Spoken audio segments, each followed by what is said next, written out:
What up, though, One Pride? This is the Roar of the Lions UK podcast, the podcast where One Pride goes worldwide. My name is Anthony Fitzpatrick. I'm joined this evening by Ryan McCluskey, which can only mean one thing.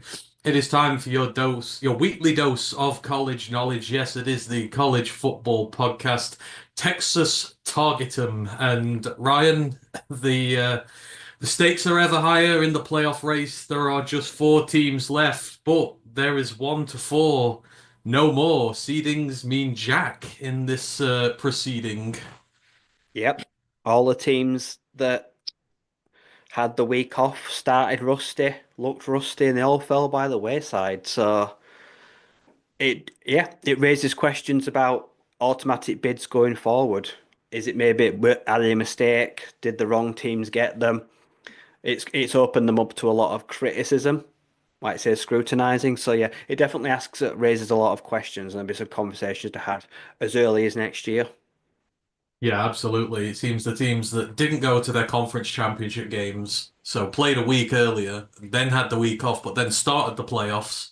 They're the ones who seem to have benefited from all this. But yeah, there was a lot that happened. I know This could nothing controversial happened at all. No, they never do. But yeah, we're going to chat about those four games that happened over the week gone, and then of course we're going to take a little look at the semi-finals as well. And of course, it doesn't seem like it because the Lions are still in the regular season in the NFL right now, but the path to the draft is beginning, and we're going to be starting on the 11th of January with the Hula Bowl, which is coming up the first of the All-Star games in the preseason circuit, so in the pre-draft circuit. So we're going to have a sort of a high level, like a high level look at the, I say high level, we're going to have a surface level look at the roster for that game today. And then next week, we're going to come back and we're going to tell you about a few of our favorite players in particular and why we really like these guys and why you should be watching out for them in the Hula Bowl. So we've got a lot going on there today. We've got a little bit of news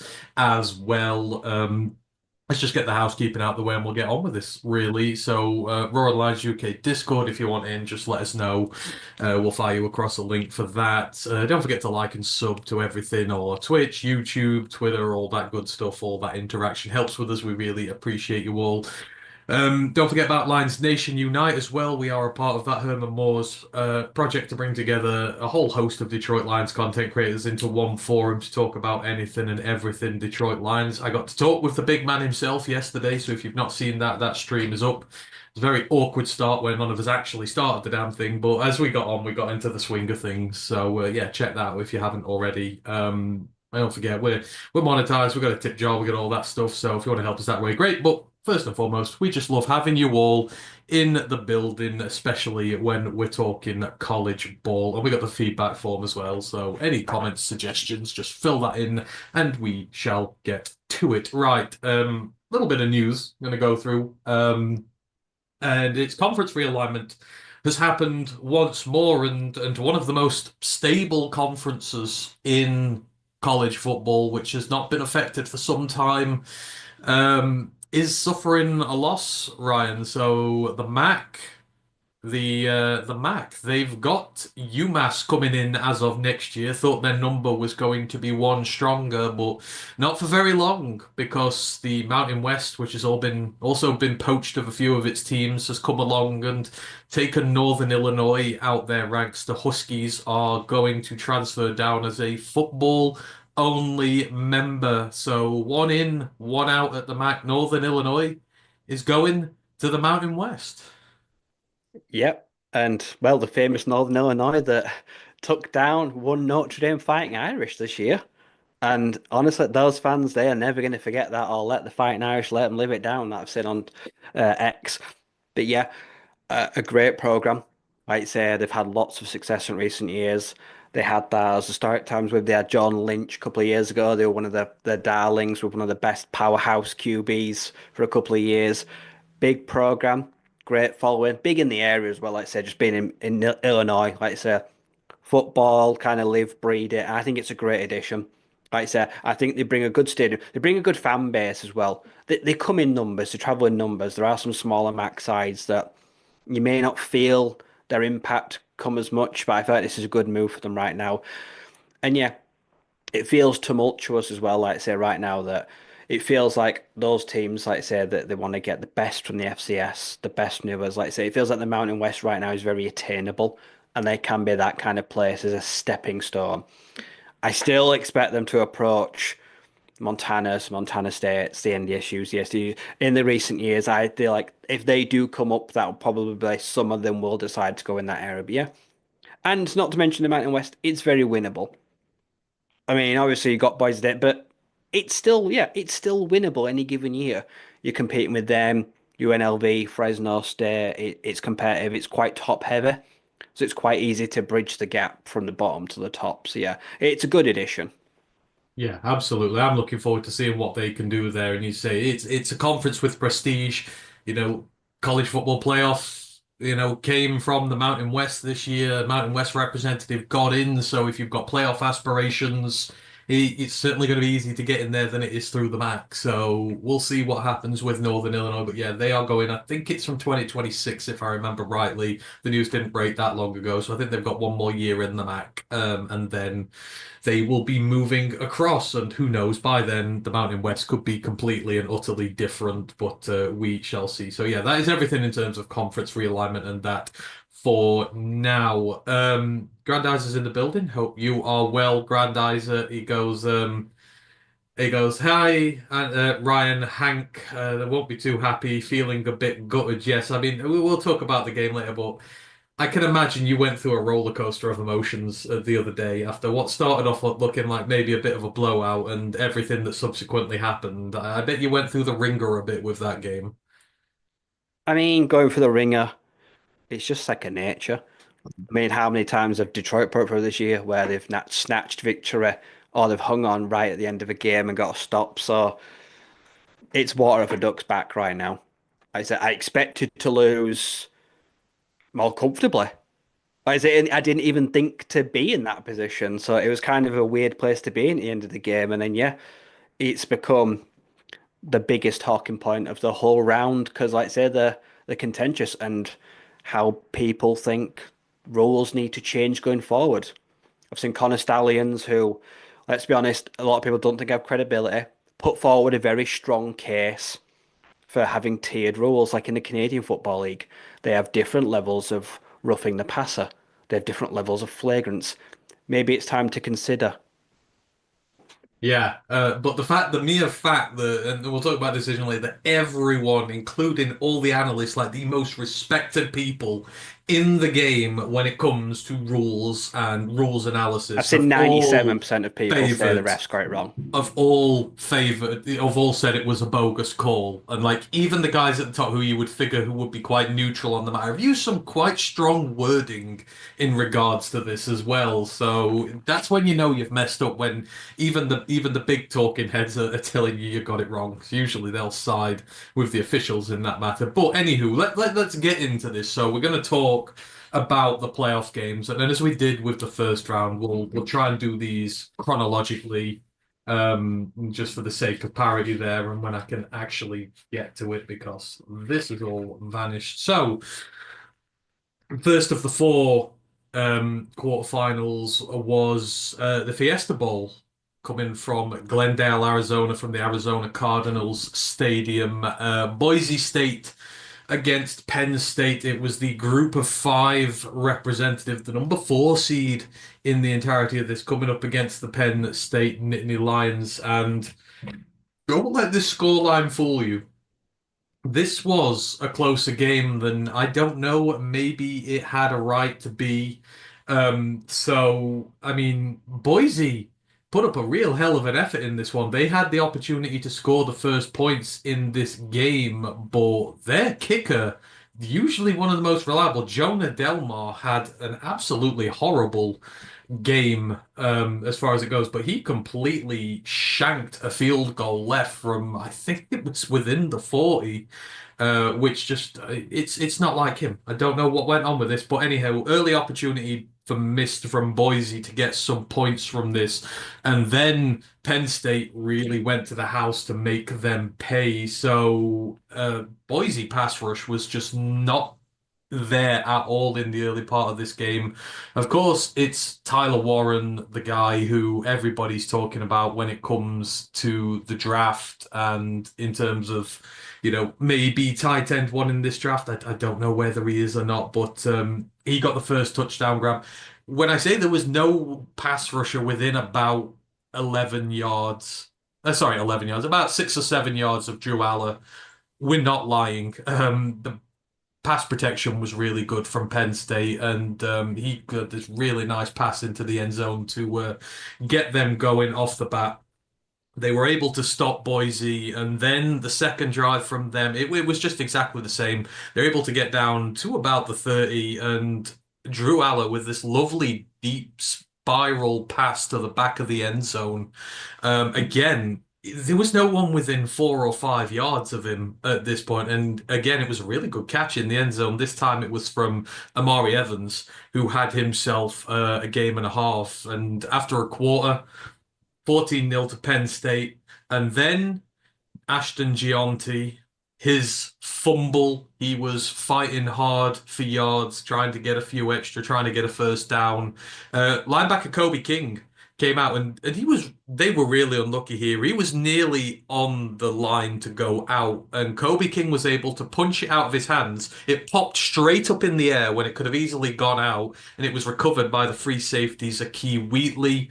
So turnover for Penn State there. However, then Boise do get a little bit lucky and the game turns. So Drew Aller and Nick Singleton completely mess up a handoff. They fumble it and Boise are able to recover. And then they go on a really good touchdown drive to get themselves back into this. So it goes 8 plays, 52 yards, takes just best part of 4.5 minutes. And it's the reserve running back, Tyler Crow, comes in for a short yardage situation. He's stopped at the 3 yard line from Penn State until there's a wonderful play from the right guard, Roger Carrion, who just sort of puts his head down and bull rushes his running back over the line with two Penn State defenders trying to stop him. It was like Penne's play for the Lions the other week. He just put his head down. He basically threw him into the end zone, but they were able to get the score back to make it 14-7. Penn State had another drive before the half and a 4th and 12 DPI from Boise State. It was a bad penalty to give away, allowed Penn State to get into field goal range, and Ryan Barker was able to hit one from 40 yards to make it 17-7 as the half expired. But in fairness to Boise, they came out and they gave this thing a real good go. So there was a complete and utter coverage bust by Penn State. So the tight end, Matt Lauter, he starts on the right-hand side of the offensive line. He makes a block and then he leaks out to the left as Maddox Madsen is rolling out to the right. Nobody sees him. And Maddox Madsen throws it to him. And when I say he has half the field to himself, because there is absolutely no one near him, I'm not even lying. Go and look at the still of it. He's able to just run this thing in. It's a 53-yard touchdown pass altogether. He runs it in about the final 30 with no one within 10 yards of him. And suddenly Boise are back into the game. And they're able to make a couple of stops. But then Penn State are able to score again pretty quickly. And again, from Boise, just a few mistakes. There's a 3rd and 14th on the drive, which Drew Aller converts with his legs. And then there's a 3rd and 11 as it comes to the touchdown grab. And in fairness, Allen throws a ball up. And Tyler Warren, with an absolutely stupendous catch right at the back of the end zone. Like, he had to go up and get this thing. His hands were really good. Really good touchdown grab to make it 24-14 and to establish a 10-point gap. And then it just starts to come apart for Boise a bit with a 10-point lead. They're having to start to throw it a little bit more. And then the quarterback throws 3 picks. So they're on a 3rd and 25 for the first one. Maddox puts it up in the air. It's going down to the Penn State 10. In fairness, it's a decent throw, but he puts a little too much air on it. And Akee Wheatley, who recovered the fumble from Gianti earlier, he just absolutely robs a reception off the Boise State receiver. He's sort of lacked up with the corner, and then from his free safety position, it's kind of like what Kirby Joseph does. He just reads the pass, comes in and robs it from receiver and corner. And that really changes the game. It's not the worst throw from Madsen. I don't think any of his picks were really bad. But right after this happens, Nick Singleton then houses a run from 58 yards. It's a really good run. It's probably one of the few times Boise's defense is properly broken open by the run, and that makes it 31-14 with 5 minutes to go. And there's no coming back from Boise for this. They have to leave Giante as they were. The second pick from Zion Tracy. Again, this is not a bad throw from Madsen, so it's a timing throw. He's expecting his receiver to come out of a break. Puts it perfectly on the money as to where he should be, but Tracy, wonderful coverage from him, and he comes out the break first. He's between the receiver and the ball. He just snaffles this thing up. It's receiver didn't really do his job on this one. And then the third pick, because they are able to get the ball back, it's just a lobbed up Hail Mary with about 20 seconds to go, which goes straight to the free safety. Tyrese Mills and Penn State are able to see this thing out 31-14. But I mean, you look at the scoreline, Ryan, you say, yeah, that was kind of an easy victory here. But after a bit of a rough start, you're thinking the pass rush is not getting there. They're not putting Aller under a lot of pressure. They get the score. They get more sacks than Penn State do on the day. Penn State don't get a single sack in this game. Boise get about 3 or 4. They put all under the pressure. They put them in some bad situations. Giante's able to get going. They fight really hard, and ultimately it's just a few really big plays in this which put them behind to a point where they've got to go away from their identity a bit and get them out the wheelhouse, and that's really what happens. But I thought Boise acquitted themselves very good in this, and the scoreline doesn't do them any justice. Yeah, it's one of those where they acquitted themselves really well. Like I say, they gave a very spirited performance. Like I say, it started poor. Like I say, it was sluggish. Like I say, for a good quarter, Ashton could get nothing going. Like I say, the offensive line were just not getting the holes from DeLuca and the Penn State linebackers. For a good most at quarter, it felt like it was a 7, 8, 9 man box where they're just like, yeah, Penn State, we're going to take him away. Like I say, obviously, eventually Ashton, like I say, wears teams down in the second half. He did build up a head of steam. He got some good carries. He was able to do what he does best with the jump cuts, breaking the tackles because the Penn State defense eventually it had to sit off a little bit and it eventually had to go to a bit more of a neutral defense. But yeah, in the end, it came over to those things, special teams and turnovers. Like I say, Delmas, one of the best kickers in the country, like I say, that was very highly considered as well as a pro kicker going to the draft. Very unlike him. 0 for This 2. They would, oh boy, would they like those kicks back. Like I said, when they happened at the time and they did actually get the ball down the field and get into field goal range and come away with nothing, very deflating. One, you miss the kick, and two, you're already behind and you're giving away a great field position because you're at the Penn State 40, the 37, and like I say, that's the equivalent of like I say a bad kickoff or a good kick return. So Penn State were delighted in that sense. And yeah, Nick Singleton, catching out, like I say, really good day. But yeah, like I say, the first turnover.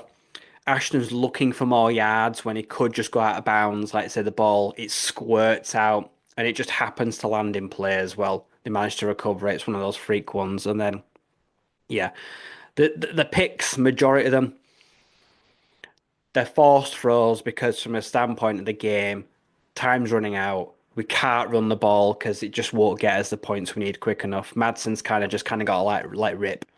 And usually when you do that, like say, you try to look for guys into windows, you're fitting them into narrow margins, or you're overthrowing you a little bit late, a bit too early. And Penn State, yeah, they've got some ball hawks. They've got guys that can sniff those out. They can jump the route and run it for you early, like you saw some of them where on like a slant, like say, he just comes straight underneath. He knows straight away route recognition. As soon as he breaks, I'm not going to tail him. I'm just going to come underneath, like I say, and he just sniffs it out. And yeah, in the end, like I say, the score is inflated because of turnovers. Like I say, the last one's basically a Hail Mary. It don't count anyway. But yeah, like I say, people obviously are using this game to discredit Ashton. Like I say, he's coming up against like one of the best run defenses in the entire country. That for a whole half kept him quiet. Like I say, in the end, like I say, yeah, he got a respectable stat line. Obviously, the yards per carry is low. That's because he did have to touch the ball like 35 times because they're not a threat passing. Camper, Lascelles and that, they just could not get any separation. And Lautner, like I say, the check down the tight end was the only real way they were going to get out of non-running players, was to kind of just give it to him and let him rumble downfield a bit. So yeah, in the end, it kind of just got away from them, and they're not built to play from behind. Boise State have always been built to play in front because they want to score quickly and then they want to milk the clock. Like I say, a team that struggles to come from behind, even an explosive offense, is always going to struggle against one of the best defenses in the country. Yeah, Allah was really good. A lot of people are saying Allah declare for the draft. Don't come back for a year. Don't risk injury. Don't need another year. You'll do really well in this class. I think he probably would. I think he needs to take the next few days before the deadline to really consider it. Yeah, but like I say, Penn State, they looked good. They looked sharp. They converted what they need to. They were good. They were efficient. They protected the ball for the most part. Very well-rounded performance. Like I say, James Franklin proving people wrong. Like I say, in pressure moments, he can come up with a game plan to stop one of the most dangerous players in the country. So yeah, like I say, good day work for them. Yeah, and yeah, I don't like people using this game to knock all the G5 people next year, which obviously they will do. They will try use this against them. Like, oh, look what happened at Boise State. Like I say, they shouldn't have been ranked. They shouldn't have got a bye. Yeah, maybe they shouldn't. Maybe it is the ranking system is broken. Maybe conference champions shouldn't get the buys, but they did. Like I say, whether we know they were too well rested, I can't say that. No one can say that really, whether that's a valid argument or not. I think there's some apologies owed out here because Bama went and lost to Michigan again. Who beat Michigan? Indiana did. Indiana got in the playoffs too. So there are a lot of apologies that need to start getting issued out here. But let's start with Gianti with this. So 100 yards on 30 carries. Yeah, he had a 100-yard day. Yeah, it's on 30 carries. 81 of his yards came after contact. And here for me is the stat that still shows how good he is and how good a game he had in spite of what people will say. Do you know how many missed tackles he forced in this game? 16. Do you know who that's more than? That is more than the Oregon and Ohio State game and the Notre Dame and the Georgia game combined. Four teams worth of running backs did not force as many missed tackles in their playoff games as Gianti did against Penn State.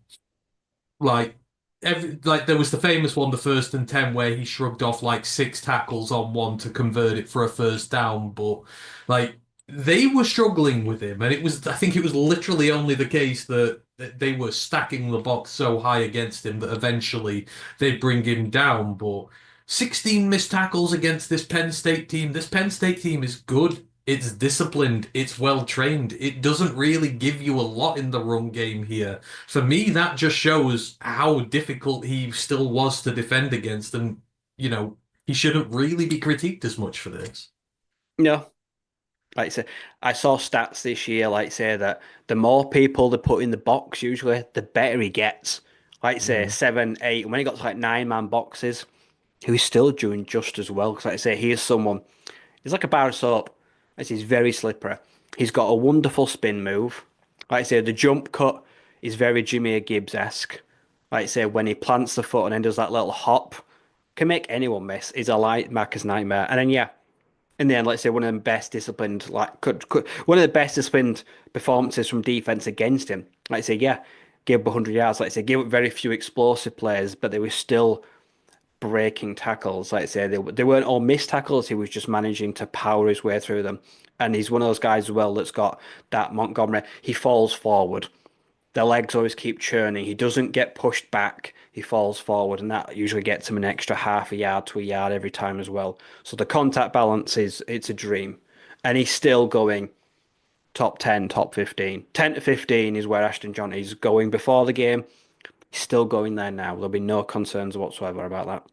No, absolutely not. And there's other things you look for Boise. This Boise defense, I know So it struggled against the run. So Catron Allen, I mean, obviously Nick Singleton's figures are boosted by the 53-yard touchdown run. Outside that, he was 11 carries for 30 yards. Catron Allen went 17 for 134. But Drew Allen didn't have his easiest day. He was 13 of 25. So that's barely 50% completion there for him. The Boise State defense had 11 tackles for loss, 4 sacks. Their havoc rate was out of this world. They kept Penn State within the third down parameters. There were some bad ones they gave up. They had a stop rate of 40%, which was double what Penn State's was.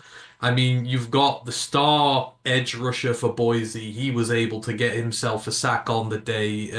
Hassanen, I can never remember. He's an absolute stud, and I think he's coming to the draft this year, if I remember rightly as well. He's a I name to believe so, watch yeah. out for there. But this Boise defense, it kept them in it. I know the first two drives the pass rush didn't get there, but they seemed to settle. They were all over Drew Aller in some cases. They put them in some real far back situations. I thought the Boise defense did well, all things considered. A lot of these points came at the end off the turnovers.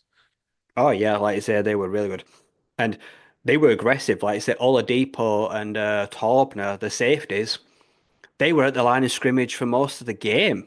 Both of them, like I said, they at least had tackles for losses. They got a couple of sacks. Like I said, they had like a 1.5 sacks between them. They had like 9.5 sacks between them just in the country this year. They're two traditional safeties. They are not afraid, and they're two smaller guys as well. They'll be probably coming to draft as well. They're as active in the backfield and line of scrimmage as they are than anyone. They do not fear at all leaving themselves open at the back of the field. Where to be fair, they did get picked, like I said, they did get punished for that, going with these like cover zeros, these no safety looks, because they're blitzing and because they're bringing their safeties up to try and get pressure. It did punish them in the end. But yeah, they're aggressive. They will live and die by the sword. They will rush the passer. They will get their blitz packages, and they will leave the middle of the field open because they trust they can get home. Obviously, Tyler Warren has a good day when they don't get home, like I say, you roll the dice in that sense. But yeah, they had nothing to lose going into the game. It was Penn State that had everything to lose, so they were happy to go out there and throw their guys in man coverage and then put their safeties up and try get them tackles for losses and try get some sacks. Yeah, and obviously a lot of the Penn State ones are 3 picks on the day. Obviously, their secondary, it's really good. It's always very well trained. You could sometimes see the difference. Like the Boise State receivers were struggling in a lot of cases to They able weren't to getting get anything open. on them. Madsen But had very few actual outlets. The yeah, coverage was sticky. yeah, it was. And there's a big difference in class, so of course you're going to get that. Their linebackers have been really good. Rojas was great again. Abdul Carter had a bit of a quiet day for him. I Yeah. think Boise can be By proud his of own that. standards, like I say, they're quiet game, and that says a lot about Yeah, their O-line. They were yeah, struggling, but they did hold Carter to. He got pressures. There was fair part of pressure, but like I say, yeah, he struggled to get hands on him.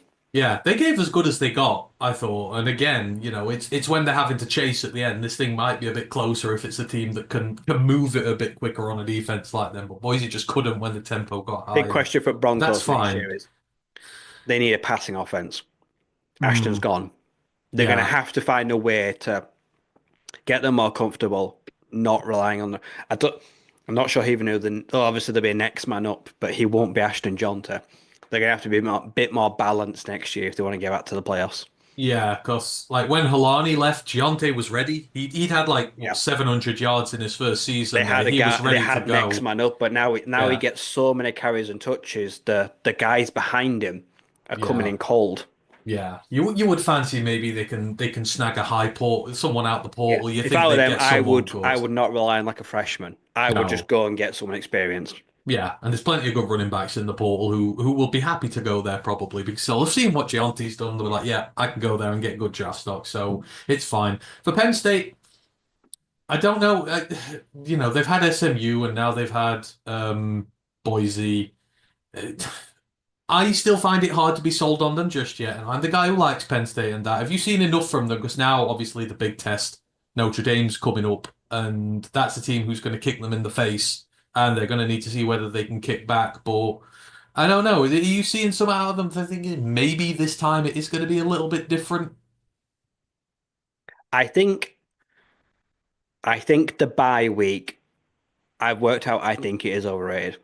I think playing that first game, having them now played 2 games going into this, I think this is probably, like I say, the best shape they'll be in all year.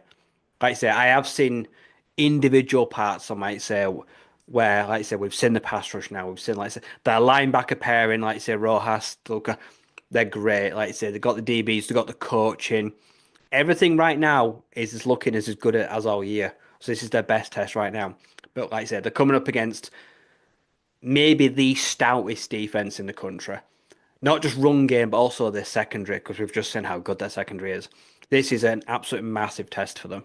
Like I said, this is a huge test for Drew Eller and his ball placement.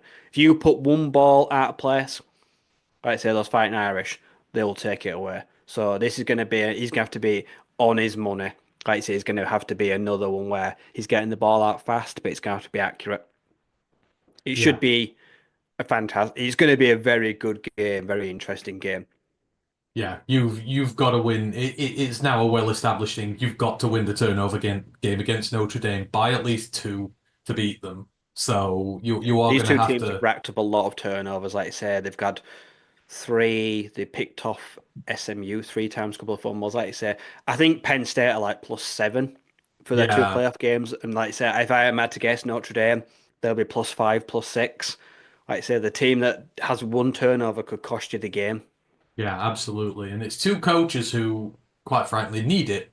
I think Notre Dame are expected to be a great program. It's not quite happened yet, and Penn State are expected to take that step forward, and they've got the perfect opportunity now. Like no Georgia in the way. It's Notre Dame, Nope. so This is go the do it. perfect playoffs for anyone that wants to win it. Because, like I say, there's no Clemson, there's no Georgia, there's no Alabama. The three most dominant teams for me in the last decade of college Mm. football are not there. No, no. So the door is wide open. Put your name on the So trophy. exactly, go for it. There's no excuses at this point now. So yeah, well done, Boise State. Like admirable effort, but Penn State just had that little bit too They'll be much back. quality They'll be in and in them around there. contention next year, no doubt. Oh Like I yeah, say, they'll be buzzing around for that.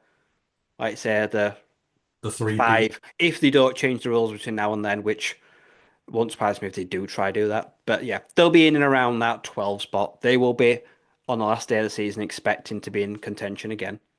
Yeah, absolutely. So they need to take the positives from this. There have been a lot of positives. It's been a great season for them. You're in the playoffs. You're a seeded team. We'll see what happens with them. So moving it on, and yeah, the next one. This is the one that's maybe going to sting a little bit. So Arizona State and Texas. Coming to this one, Texas heavily favored over the Sun Devils, and early indications in this game were expecting that maybe that was the direction that it was going to go. But I mean, we came in for one hell of a show here. So Arizona State were the first to draw blood in this, and I mean, how great was this? It was Cam. No, I'm going in the wrong direction here. Where were we? It was. Where's he gone? Why is this all completely mixed up? Da, da, da, da, da, da.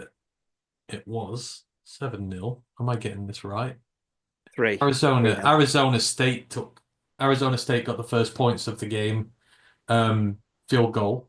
Um, because yeah, trusting the kicker for a change, which they don't go there. But then Texas really started to rack up the scores, 2 touchdowns, and you're beginning to, fear for them at this point. So for the first one, it was Quinn Ewers to Matthew Golden, and what a game Matthew We hear Golden that a lot. had. Yeah, what a game. Like we'll talk about him then, but Matthew Golden had an absolutely sensational game here. But Quinn Ewers was able to hit him deep from 54 yards out. For the touchdown there. And then came the body blow. There was a Oh, the punt punt return. return touchdown from Silas Bolden, which again, I think he's got a few of those in his career Very as dangerous return, well. yeah. And he housed that from about 75 yards out it was. So Canyon Floyd, the punt was about 50 yards. It was a pretty good one to be fair. But yeah, he returned it 75 yards for a touchdown, and before you knew it, it was 14-3 to Texas. They were I think they were then a field goal to be able to send them 17-3 up. And just quickly stopping there, I mean, right at the start of this was another one. It was like Boise. They went behind a couple of scores early. They didn't, were not playing their best ball in there, and a few mistakes, special teams coverages there. 17-3, I bet you're thinking, and I think you actually put this in here, game done, over. Yeah, 17-3, I said game over. Scatterbo absolutely had nothing. And I'm pretty sure at the half, Sam Levitt had about 50 yards passing. That was about it. He'd gone like 5 of 10 for like 49 yards at the half. Like say Scatterbo had absolutely nothing. The Texas D line, the O line just absolutely swallowed him. You know, on everything in the first half. There were some like say odd receptions to like McLean and Stovall, but no. They looked like a team, like you say, and Mateo, who to be fair had a bad day. There was some drops, like there were some misreads. It looked like a team that was badly missing John Tyson because it had no outlet to get down the field. And then yeah, the defense, like I say, I knew it was going to struggle, like I say, because they don't get a lot of pressure. They're not a team that gets a lot of sacks, and that Texas O line was very good. We were only in this game at the half, like I say, because Texas had there were penalties, false starts. Texas were actually quite undisciplined for a lot of it. Both of them were, they were quite penalties. But 17-3 at the half, I was like, yeah, I accepted it was over. And I Yeah. said it was bad. There was the fourth down play where shouldn't have gone for it. Not a good play call. Sniffed out completely. And you thought, God, you don't trust your kicker. Because I'm pretty sure it was in a field goal kickable game. You thought you can't afford to not get points when he drives because nothing is clicking right now. No, absolutely not. And their red zone defense is just so good as well, Yeah, for Judea Texas. Barron, So absolute menace. yeah, He just sniffed everything out in that half. it's hard to pass. It's better to throw at them from 40 or 30 than it is to get in 20 or 10 because that's where they are. But anywho, you go in 17-3 at the half. Arizona State looking like they're out of it. But in fairness, they come out really good in the second half. So three and out to start off with. Justin Watley and Clayton Smith were able to get a sack, um, forced Texas into a 4th and 13 situation. Arizona State get the ball, and for the first time, they put together a really long, you can see it run through. It's about 6 minutes, and this was one of the many situations where they got themselves into the red zone. So they start with a 1st and goal at the Texas 6. Scat gets stopped for no gain. Sam Levitt gets a run for 4 yards to the Texas 2. But then they try it again, and he's stuffed at the line to gain for no gain. So they're still at the 2, and then 4th and goal from the Texas 2. They give it to Cam Scatterboo, who also gets stuffed. There were a couple of really good plays made by the DT of theirs. I can never remember his name, but their star D tackle was blew both of these plays to high heaven. And so turnover on downs, that red zone defense came to the fore again. But there is problems with the handoff for Texas, and Shamari Simmons is able to get a safety. I think it's Quintravion Wisner he gets in the Yeah, end zone. There's very just lucky it was not a touchdown.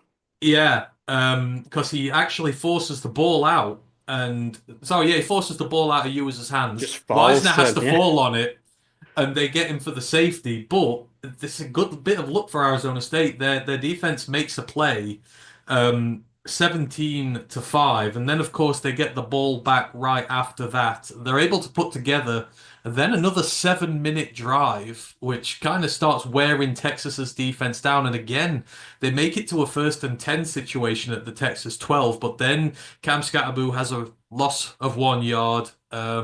Then there's just a pass to Melquan Stovall for a loss of 2 yards. And then Sam Levitt is sacked by Colin Simmons, the wonder freshman, for a loss of 4 yards. So you go from 1st and 10 at the 12 to 4th and 17 at the 19. They do trust Karsten Kiefer, though, this time to go for it. And thankfully, it's a pretty decent looking field goal from 36 yards out to make it 17-8. I'm surprised he didn't go for it again there. But then Texas, they sort of strike back. They put together their own 5-minute drive and they end it with a touchdown. Quinn Ewers has a touchdown run in from the end of this one, and it turns it 24-8.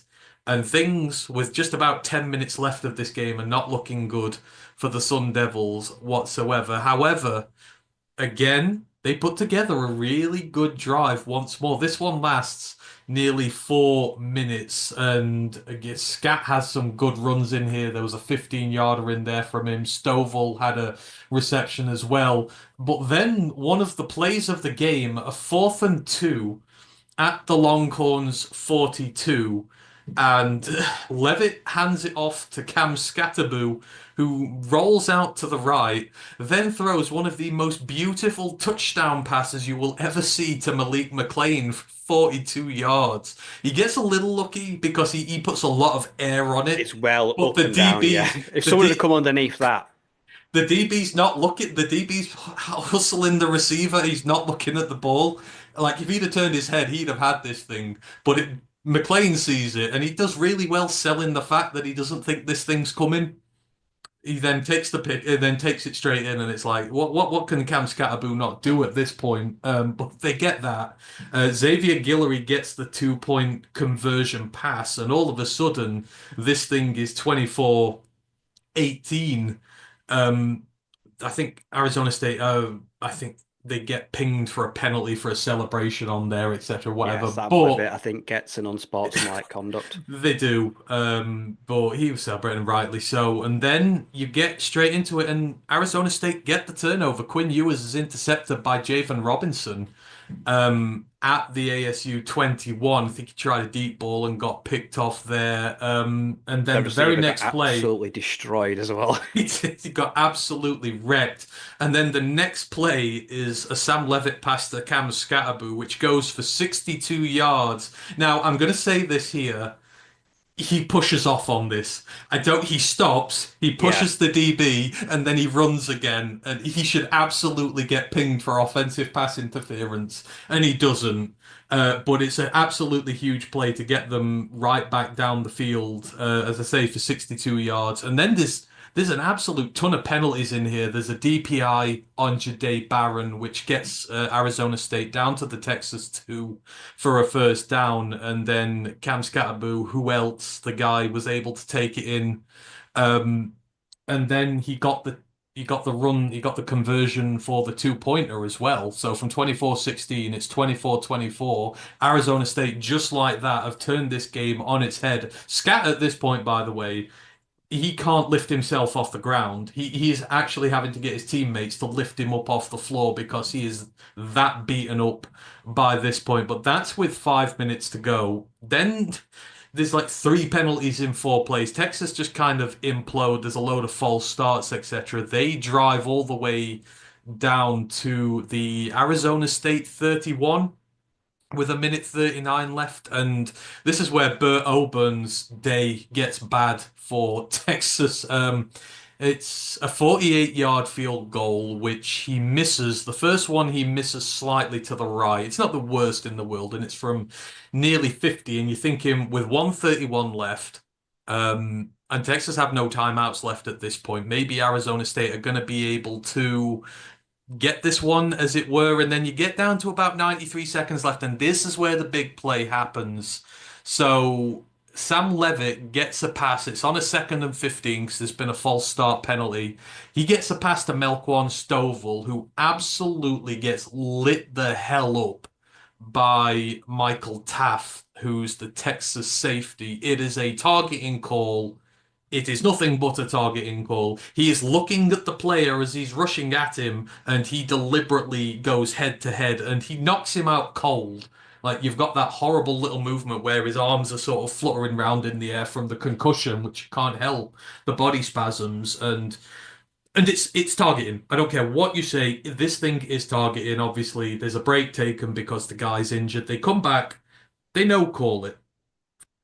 Everyone in the college football world has said that call is targeting, and what this would have done, it was because it would have been a 4th down situation. Mike, down. Instead of Arizona State having to punt, it's a new set of downs. It's 15 yards. It puts them in Texas's half with 90 seconds to go. You get the walk-off field goal there instead.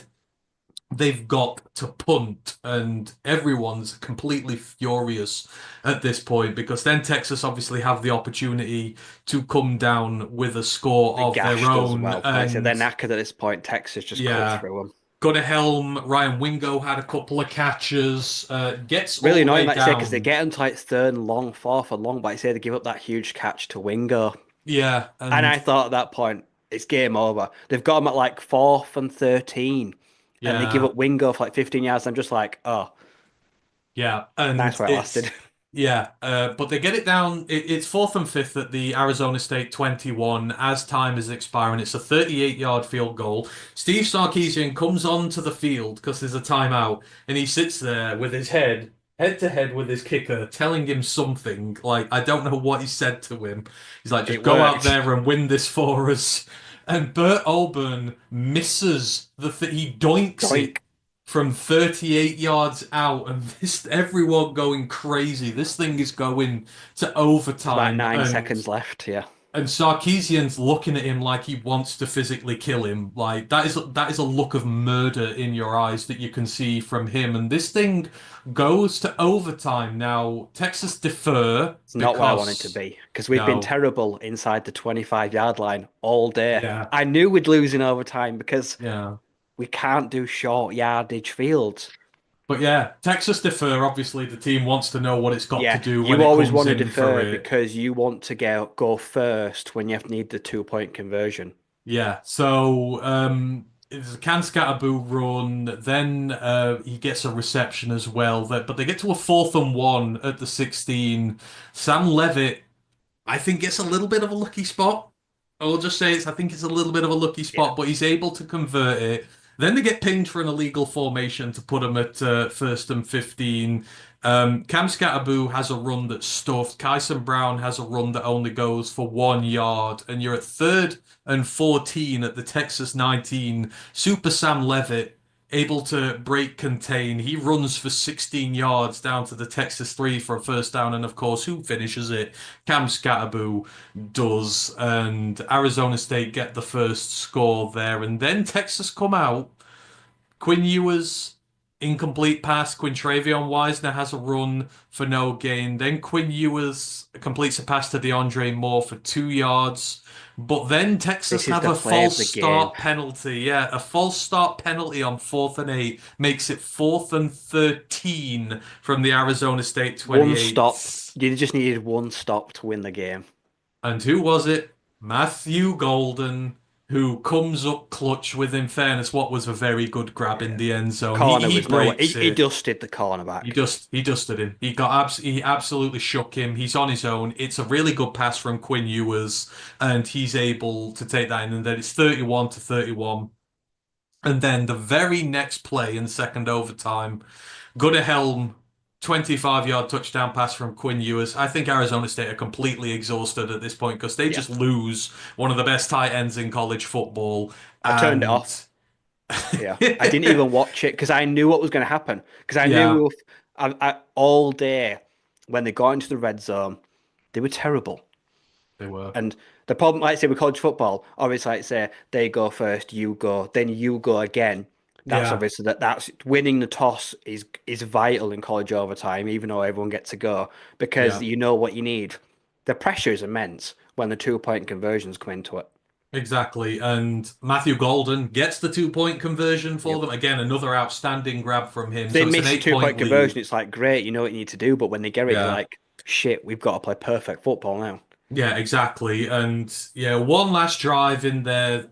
Texas are able to get them to a fourth down. Sam Levitt throws a well, not a Hail Mary, but he It's throws the a pass right into the read end because, like you zone. say, he It's great. throws it, and the guy's it's And good coverage. Right, say he's at the end zone. If he catches it, he scores. it's a stunning pick from Andrew McCuber. Star safety Yeah, just absolutely pinches it out of, I think it's Xavier Guillory's hands, if yeah. I remember rightly. And, McCuber, the star, makes the pick. And this one finally ends after two overtimes. And it's you've got to feel sorry for them, right? Because they started off sloppy, and then you go into the half, and you've kind of had a real bit of a round beating there. You come out, you Yeah. stop They've them, got you get the chewed out at the half. safety. Kenny's probably giving Yeah, them the head right. He's probably, like say, turned the table over, probably absolutely lost yeah. his head. but you've got the safety, you get the trick plays out, you go for it with such a big call on a fourth down, 42 yards out. You know, you get the turnover, the big play from Scat downfield. This team fought incredibly hard. And then to have its nose kicked in with the non-call on the targeting, which would probably have allowed them to walk it off, kind of felt like you knew what was coming when that was happening. Texas got saved there, but I mean, you can't be nothing but proud of them after a game like that. What, nearly 14-point underdogs for this game, and they 510 fought yards of to the offense. end. And you've probably seen one of the great running back performances in this game because Cam Scatterboot couldn't get up on his own at the end of it. He was literally putting his hands in the air, asking his teammates for to get him up. He was having to take plays out of the game. You could see him struggling, and then he'd come in, get another first down, make another big play, throw a touchdown pass, get a reception. You feel like that's one of the all-time performances you've seen from anybody, but this entire team should be damn proud. They fought them close. Oh yeah, like you said, first half was torrid. Nothing went right. Texas didn't do anything special. They just executed, and it's 17-3 at the half. They were worthwhile that lead, like I say. And Texas, like I say, obviously, like I say, ASU before the game on social media, they've been pretty boisterous. Like I say, Cam Scarborough, he has not hid the fact, like I say, that he's pissed off. And Sam Levitt's basically said, I also he's got the best PFF grade of the QBs in the playoffs. And he basically said, I'm the best playoff. Every hit from a Texas defender was personal. Cam Scattergood was getting absolutely battered. Like you say, took a lot of hits to the head. Like you say, he said he was drinking liquids, gels, Gatorade. He spent an entire half drive in the second half puking. Couldn't even go on the field because he drunk too much fluid, and they were hitting him every player. Like you say, full whack, getting drilled. Like I say, Texas, and a lot of people on social media were saying like, we find this ASU team hard to root for because they've got arrogant, they've got cocky, like I say, and bit like the Lions. People are now saying the Lions are hard to root for because they got big for the bridges. Like I said, but they came out in the second half and they backed it up. Like I say, it's those minute moments, like I say, that change a game. There was like I say, a huge Mateo drop that ended up on a fourth down. Like I say, where they could have extended a drive and got points. Obviously, like I say, it was a targeting call. I mean, yeah, you can predict everything when it happened after that. Like you say, a couple of short yardage runs. Like I said, they ain't got any timeouts, but then they clock it. They at least get a chance at a field goal to win the game and maybe give Texas a minute. Like I say, a minute. Like I say, they ultimately, if everything goes right after that, yeah, they ice it, get a field goal. Like I say, but it's all hypotheticals because we'll never know now. And then, like I say, the other drive, like I say, they give up the big play to get into field goal range, and you think, oh, it was nice. They put up a fight, and they're like, oh, they missed. Like I said, they score straight away from overtime, and everyone's like, oh, we've got a 60% chance to win now because of ESPN saying like they predict, like say, and then like say Texas do it, and then you just think to yourselves like, it's going to come down to who's got more left in the tank, like you say, and in the end, ASU, yeah, they just ran out empty. Like I say, I think they looked sluggish to start the game, and maybe they don't play like that if they get through a round of 32. I say almost if they play in a weak round, maybe they start that game better.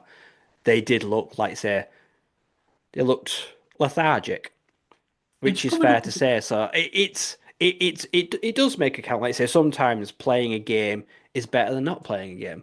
and you're coming up against a level of opposition you've not played this year. Like the Big 12's good, but it's Yeah, not Texas yeah. good. The Big 12 is very well rounded, and anyone can beat anyone.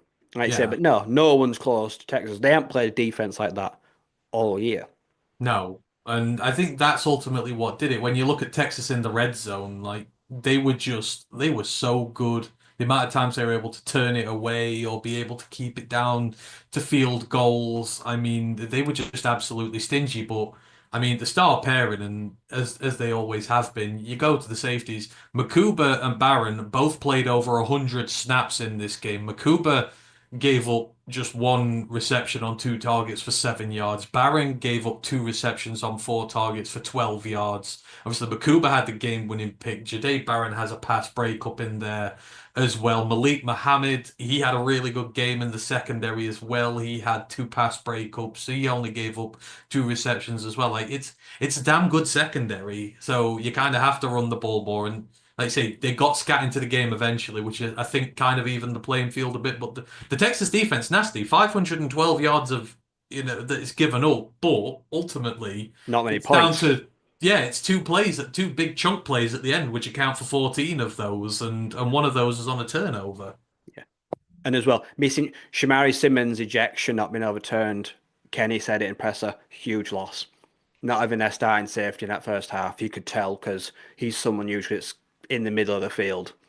Like I say, he would be someone that'd be very active. There was a big loss.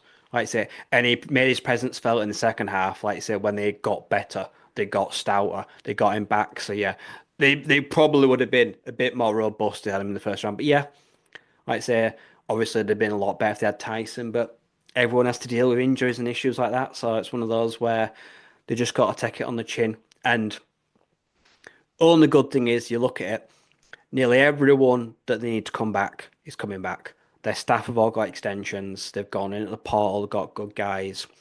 They are fully loaded again next year. Like I say, they're obviously Scat is their biggest loss to the draft and other guys. But like I say, Levitt he said after the game, "Don't worry, I'm coming back." Like I say, just they've got something to attain to now. Defend their Big 12 title, get back to the playoffs. So yeah, like I said, the group is coming back together and all its coaching staff. So yeah, this will be a big motivator for them next year. And you look at how they did. Wisner, 2.5 yards a carry. Yep. Like he got this Texas team that ran for over 300 yards on Clemson got nothing against you. This had to go through About the eight, air. 67, about 80 yards, 90 yards total the entire Yeah. game. This had to go through the air, and ultimately, this is where some rare I players do make think it that's in. where they need And to work on next year is their secondary. They yeah, do maybe need to bring in some reinforcements or some high level recruitment, especially at exactly. corner. Exactly. But ultimately, it was one very special weapon for Texas that did the job. Their Houston transfer. This is his first year in the powers. Matthew Golden, like just what an absolutely sensational game for him. The clutch catches he made, like he's you as safety blanket. If he needs a big play or something, that's the guy he's always going to. He's not going to Helm anymore. It's Matthew Golden, and I mean, hell, he had a couple of relatively decent years at Houston, but nothing out of the way. But it's a 1,000 yard season for him pretty much now here with Texas. He's incredibly special, and next year's draft cycle is going to absolutely love him. Yeah, he's only a junior. What is he? 6'3" plus. So another good year stacked on this. He'll go into 2026 with a lot of momentum. Like I say, big questions now, like I say, Ewers and Manning.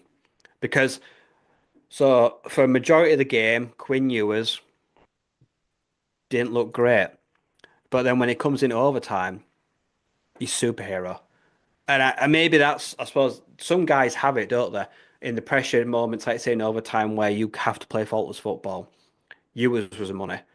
On both drives where he scored, like I say, he was perfect. A lot of people in the game were calling for Archman in the second half because it shut down, didn't it? The ASU, they stifled them in the second half. Quinn Ewers, he was just not the guy in the first half. And he went missing a lot of parts of the second half. Like I say, stuck to him, got into overtime, like I say, came back to life. So what do Texas do next year? Does Quinn Ewers go to the portal? Does Quinn Ewers do a U-turn, go to the draft? Or does he battle Arch Manning? It's going to probably be the talking point of the whole offseason. Or does Arch Manning just say, actually, screw this, I'm leaving? I don't think Texas are going to waste Arch. I think they're going to go to him and they're going to want to get 3 good years out of him. I don't think, I think Ewers will have to leave. Yeah. And There's NIL reports are reports of the saying huge NIL deal in it. Like I say, it six feels like, million, yeah, 6 million someone's apparently offered to Quinn Ewers to go in the portal. I don't know. It feels like this Texas team, while they look vulnerable and while they don't look, I feel like they've got the clutch gene. Like when they really need to, when they're in the clutch, they've got the clutch gene and they'll pull it out their ass. That kind of what, and they can be the most dangerous teams. They're not always pretty, they're not always dominant, but when they need to be, they just find a way, and they did in this one ultimately. yeah. like saying short yardage in red zone, defense and offense. Their offense, like I say, is built so well. Golden, Gunnar Helm. He's a great tight end in this class. I think he's not getting a lot of love, No. but he's very well rounded. He's a very good receiving threat. Like I said, there's a lot of guys. So yeah, like I say, and they did all that about Isaiah Bond. Like I say, well, he warmed up, but like I say, he didn't really see the any touches because obviously he's coming back from injury. Like I say, they're hoping to have him fully fit for the next round. But yeah, I suppose don't know. After seeing this, they're definitely not the favourite. Like I No. say, but I like them. Like I say, I think what happens them getting to a 9 that will influence Yui's decision massively. What Yeah. happens in the next potential 2 games? Yeah. And unlike their opponents, they've kind of been there recently and done that. So again, maybe the clutch gene Yeah. comes out. We'll They've see. had a very hard run as well. Played a great Yeah. Clemson team, and then in the second half had to dig themselves out of a hole and find a way to, like I say, escape with the victory. Yeah. So Yeah, yeah, they're exactly. very bad. They're more battle hardened than Penn State are. I must say. Yeah, absolutely they are. We'll see what happens there. Just to finish this off in terms of draft prospects, I mean, I saw a lot of people in the Yeah, first Jadair half. Barron, he's Yeah, definitely he's gonna. he's a first rounder. Yeah, like I say, whether it's at corner or just general defensive back, can play Yeah, safety. Like I say, and Makuba. they'll both Like I say, go high. yeah, I They're loved both Makuba at studs. Clemson. I thought he was really good. Got to Yeah, Texas, looks even better. Like I yeah. say, and there's talks of Imanawari, the safety from South Carolina, being Oh like yeah, being like a fringe first rounder. I yeah, suppose that makes Andrew a fringe first rounder, early second round pick. yeah. I say, yeah, I think Potentially. I like this safety class, these two. Like I said, there's some big names. I Yeah, don't Kel. need Andrew, but I'd kind of like him. I don't Exactly. know how to play him or would fit him in, but we'll find somewhere. But yeah, a team, let's say, needs an instant defensive back or a strong safety, I'd say, yeah, I'm gonna love him. Yeah, Kelvin Banks, he's going. He'll go top Yeah. 10. Like Road Mauler. He had that crucial, like say, uh false start. That one Yeah, big thing all day, like you say, but they managed to overcome it. Yeah, but Banks, yeah, they nullified the backfield. We barely got to Quinn Ewers all day, yeah, yeah. and It they did was. that with a freshman right tackle. Yeah, it was tough. Like, yeah, their right Right, tackle like I was on the say, sidelines. not even start a right tackle. Like I say, that as a commitment to their whole offensive line unit. Yeah, it was very good. Like in the first half, a lot of people were having a go at Scat because he'd not done his thing, and everyone thinks he's like the underclassman hero. He's the lower class hero this year, who people are just sort of putting on a pedestal and that. But that second half, come on, that is one of the all-time playoff performances I've seen from a running back in recent years. Throwing touchdown passes, just working his ass off, even though the fact that he's completely broken, that must endear him to a lot of NFL teams now. There's still people saying he might be in day three, etc. You've got to look at him as a day two pick now, surely. He does it all. He blocks, he runs, he catches, he throws passes. Ultimately, he's one of the hardest workers on that team. It feels like his stock has gone up significantly. He's got to get second round chatter or more now, surely. This is a very good running back class. It's very deep, but yeah, when you're able to have big games on the national stage where all the other running backs in the class can't, you separate yourselves. Like I say, is he the fastest? No, he's not that fast. Like I say, he doesn't have that top end speed. Is he the biggest? Nah, he's probably going to wait. He's probably going to clock in about 5'10" max. Like I say, he's not big, he's not muscle, but like I say, has he got grit? Has he got determination? Has he got contact balance? Who broke the most tackles in the country this year? I'm pretty sure it was him. And he got 10 in Yeah, this game. yeah. And this game, like I say, he is so hard to bring down. The spin move is elite. Like I say, they're able to keep the legs pounding. He's got all them things you can't teach. IQ. He's clever. Like you say, he's also a guy that, yeah, probably works himself too hard. Probably doesn't know when to take a break. Probably will be someone that you have to kind of rein him in a little bit. But coaches like that about him. And you know what? He's got an attitude. He has got a damn chip on his shoulder. Like you say, he's a little bit cocky, a little bit chirpy, a little bit arrogant, but he backs it up. Like you say, yeah, I think someone's going to take him between 75 and 120. What does that make him? A strong day, a strong round three, late round three Yeah. prospect, like you say, yeah. And like I say, for him, coming out of Sac State, probably could have ever dreamed of being like a UDFA. Hmm. Landed here now, we're talking like you say round three of the draft, like you say, could be on a contract worth $1 million, $2 million. Like say to him, that's like it's going to change his life. Yeah, It is the absolute spitting image of his dad. I saw the photo yeah, afterwards, and they're like in twins. It's yeah. it's scary, but you're right. I think because people they say they're going to ping him because he's going to run a slow 40, but there was that quote from that scout going, "I don't give a damn," because he does what you need to. He's just 40s. always going I think we forward. all Like know by now how overrated the 40-yard dash is. exactly. Like the stats nerds, the analytics nerds will hate him, but someone will fall in love. Dan Campbell would have loved seeing that yesterday. Yeah, Even if we don't need a running back, he would have got a he's the kind of semi. player I'd love, yeah, because he's a He would have coach's got dream. he would have got a semi looking at that and been like, "Oh my God, yeah, absolutely, I would want him if we needed Yeah, one." So, Grandaz is asking about Shamari Simmons as well because he has this thing with Arizona State safeties, and he does, yeah, and obviously, he will, he should be. I don't. I think he might have. No, I think he might be out of eligibility. so if he does, could you see him? Is he worth a draft pick, or will he go the undrafted free agent route? I don't know. Have you seen enough from him to warrant a pick being put on him? Uh, I think he'd be a late option. Like Yeah. I say, I'm pretty sure he's an older guy. Like I say, he's been around a long time, but like I say, had two very good years. Let's say this year, he's a very good player. He's very intelligent. He's a leader, physical. Obviously, we've seen sometimes over physical. Like I say, very aggressive. That will that can be one of also his biggest downsides. Sometimes, let's say, he will get pinged at the next level. Like I say, but also this year, he's got four forced fumbles. The guy tackling. The one thing he can do is he can tackle. Like you say, and he's a great open field tackler, hard worker, experienced 3 years as starter under his belt. Yeah, late day three rounder, probably be a special teams menace. That's probably how he'll work his way in. But yeah, he is very good. Like I say, I'd very much like to bring him in because, like I say, he might not cost you anything. He might sit on the practice squad. Like I say, you might have to call him up halfway through the year, but he's got a chance to be a potential, like I say, rotational depth guy at the next level. Yeah, and no shame in that. Plenty of guys work their way up through that way and become big. Just look at old Reed Blankenship from a few years ago, Pro Bowler or Pro Bowl first alternate this year. Absolutely love what he's doing with the Eagles. Right, we've got a couple more to talk about. Let's get into it. And what was meant to be the biggest game, I thought, the most exciting game out of all these four. Ohio State at Oregon. It's for the Rose Bowl, obviously on that side of the country. So Oregon technically having the homier climates there, and Oregon obviously went perfect. Only team in the country to go perfect through the year, 13-0. Coming up against an Ohio State team who absolutely blew away Tennessee last week, and you're thinking, was that just Tennessee been bad?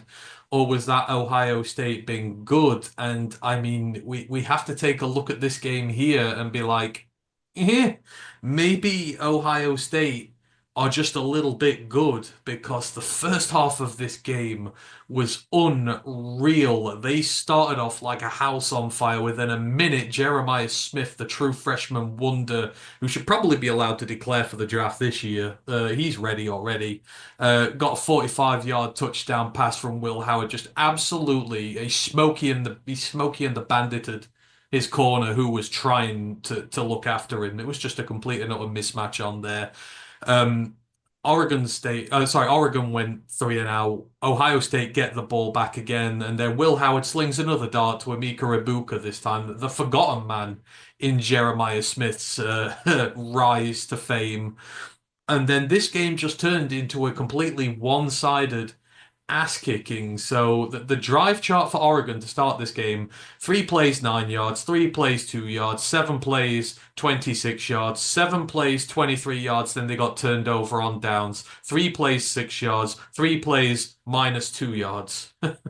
And in that time, Ohio State built up a 31-0 lead, a second touchdown pass from Will Howard to Jeremiah Smith, this time from 43 yards. And again, Jeremiah Smith just toasting whoever they put on him.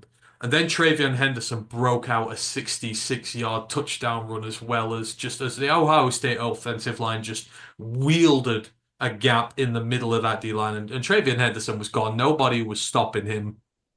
Then they were able to add a field goal to it to make it 34-0. And then Oregon's last drive of the half, they did come to life. It was an 11, sorry, it was a 10 play, 75-yard drive, which took nearly 3 minutes. But with the last pass of the half, it was first and goal at the 5 with time about to expire. They went for it.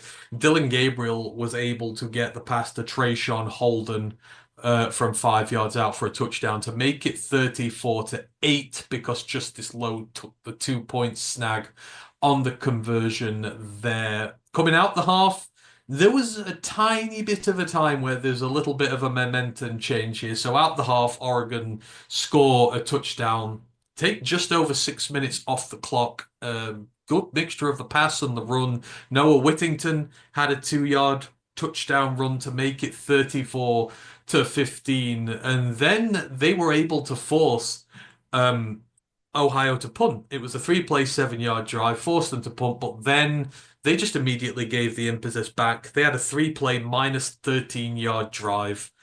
Ohio State get the ball back, and then they put another one in. Travion Henderson has an 8-yard touchdown run on a drive that just lasted. It was 6 plays, 56 yards, 3 minutes. It was just chunk play after chunk play after chunk play. Couple of punts came. Oregon were able to get another touchdown with 10 minutes to go. This time, Trayshawn Holden with his second receiving touchdown of the day from 27 yards out. But then the game ends with 3 punts. Ohio State just killing clock, really. And, Oregon have no time at the end of game to try and get a score. And it ends 41-21, Ryan. I mean, I hear a lot about Oregon draft prospects in this draft on their defensive line, on their offensive line. That is supposedly where their strength is and where it has been this year. But for all the stick we've given Ohio State and Ryan Day, they're ones who've probably benefited. They didn't play the conference championship game, had time to lick their wounds after the Michigan game. They got themselves a nice tune-up in the first round. And man, they're on fire now. They broke Oregon on both sides of the ball in those areas they're supposed to be strong, and guys who are meant to be high-level draft picks they look like undrafted free agents, and they were just this was destruction. This was not a close game at all. No, this is the most misleading scoreline of the week. This was not a 20-point game. They were absolutely bad. 8 sacks, nearly 50 minus yards on Dylan Gabriel. Nearly half the field he was sacked for the entire game. Oregon O-line, they look like they'd never met each other. They look like they just walked into the Love Island villa and were saying hi to each other the first time. Like, they weren't a unit. They were absolutely useless. And don't get me wrong, we just saw why Ohio State's got some of the best draft D-line prospects. They've got potential multiple first-rounders because they're absolute menaces. And the defensive coordinator dials them up, that pressure. He gets them going in, like I say, the most creative way as possible. You think you see them, you think you know what you're seeing. Think again. Like I said, and Ohio State was so good in the first half. In the second half, they just went through the motions. Actually, they got a bit sloppy. They got very sloppy. They took their foot off the gas completely. But they'd done all the hard work, and I kind of can't knock them for that. Even when Oregon score straight out the half, I don't feel any threat whatsoever from them. Like I said, I never thought, oh, they're going to get back into this. Like I said, and then straight after I realised, nope, he was fool's gold. Like I said, Will Howard, in that first half, King Midas. Now, every ball, like I say, left his hand, he was finding a buckeye. Like I say, and everyone wants to talk about Ryan Williams, but is Jeremiah Smith not the best freshman receiver in the country? Is he the kid we're supposed to really be talking about? He should be letting the NFL draft. He should be letting the NFL draft now. I'm not kidding. Yeah. It feels like he has nothing left to 195 learn. pounds at 19 years old, and already looks like, say, like full-blown year. And he won't even be eligible until 2026, 2027. It feels like he's got 2 years to go yet before he can declare. It feels like he's ready now. Yeah. Like his route running, his nous, the tenacity, the way he goes up and highball, he just straight up cooks good DBs. Like these are good Oregon second. This is a good Oregon secondary which has dominated all year. He cooked him completely and utterly. And then the run game, which for me, and at times this year, it's kind of gone walkabout. But again, let's say this week, like you say again, it contributed. Like you say, Henderson, like you say, was able to, like you say, help move the chains. Like you say, short yardage. Like you say, just keep Will clean. Like you say, pick up the blocks. Like you say, move the ball downfield, and then when the chances are there to strike and then take the strikes, he can take them. Yeah, like I say, minus the score. In the end, Oregon obviously came out in the second half, looked better. Playing from behind, it's always easy to look better. A lot of it felt like it was just, especially in the fourth quarter, it was garbage.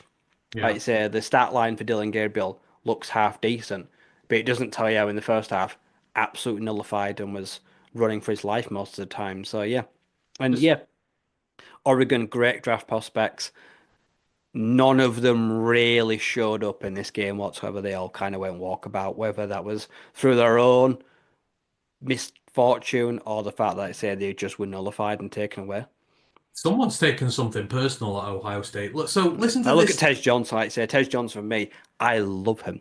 And I he would got love the hurt. Lions game. Yeah, he got hurt. And like I say, that's really sad. Like I say, Trajan Holman, fair, actually, he's tall, got a good frame, he's very skinny, but he had a good game. He was the only real outlet they had. Like I say, I'm pretty sure I think he will enter his draft. But yeah, a lot of the, especially their It did. defense. Yeah, it didn't help. They lost Jordan James and him as well Yeah, during the course of the game, which now. But listen to these defensive stats for Ohio State.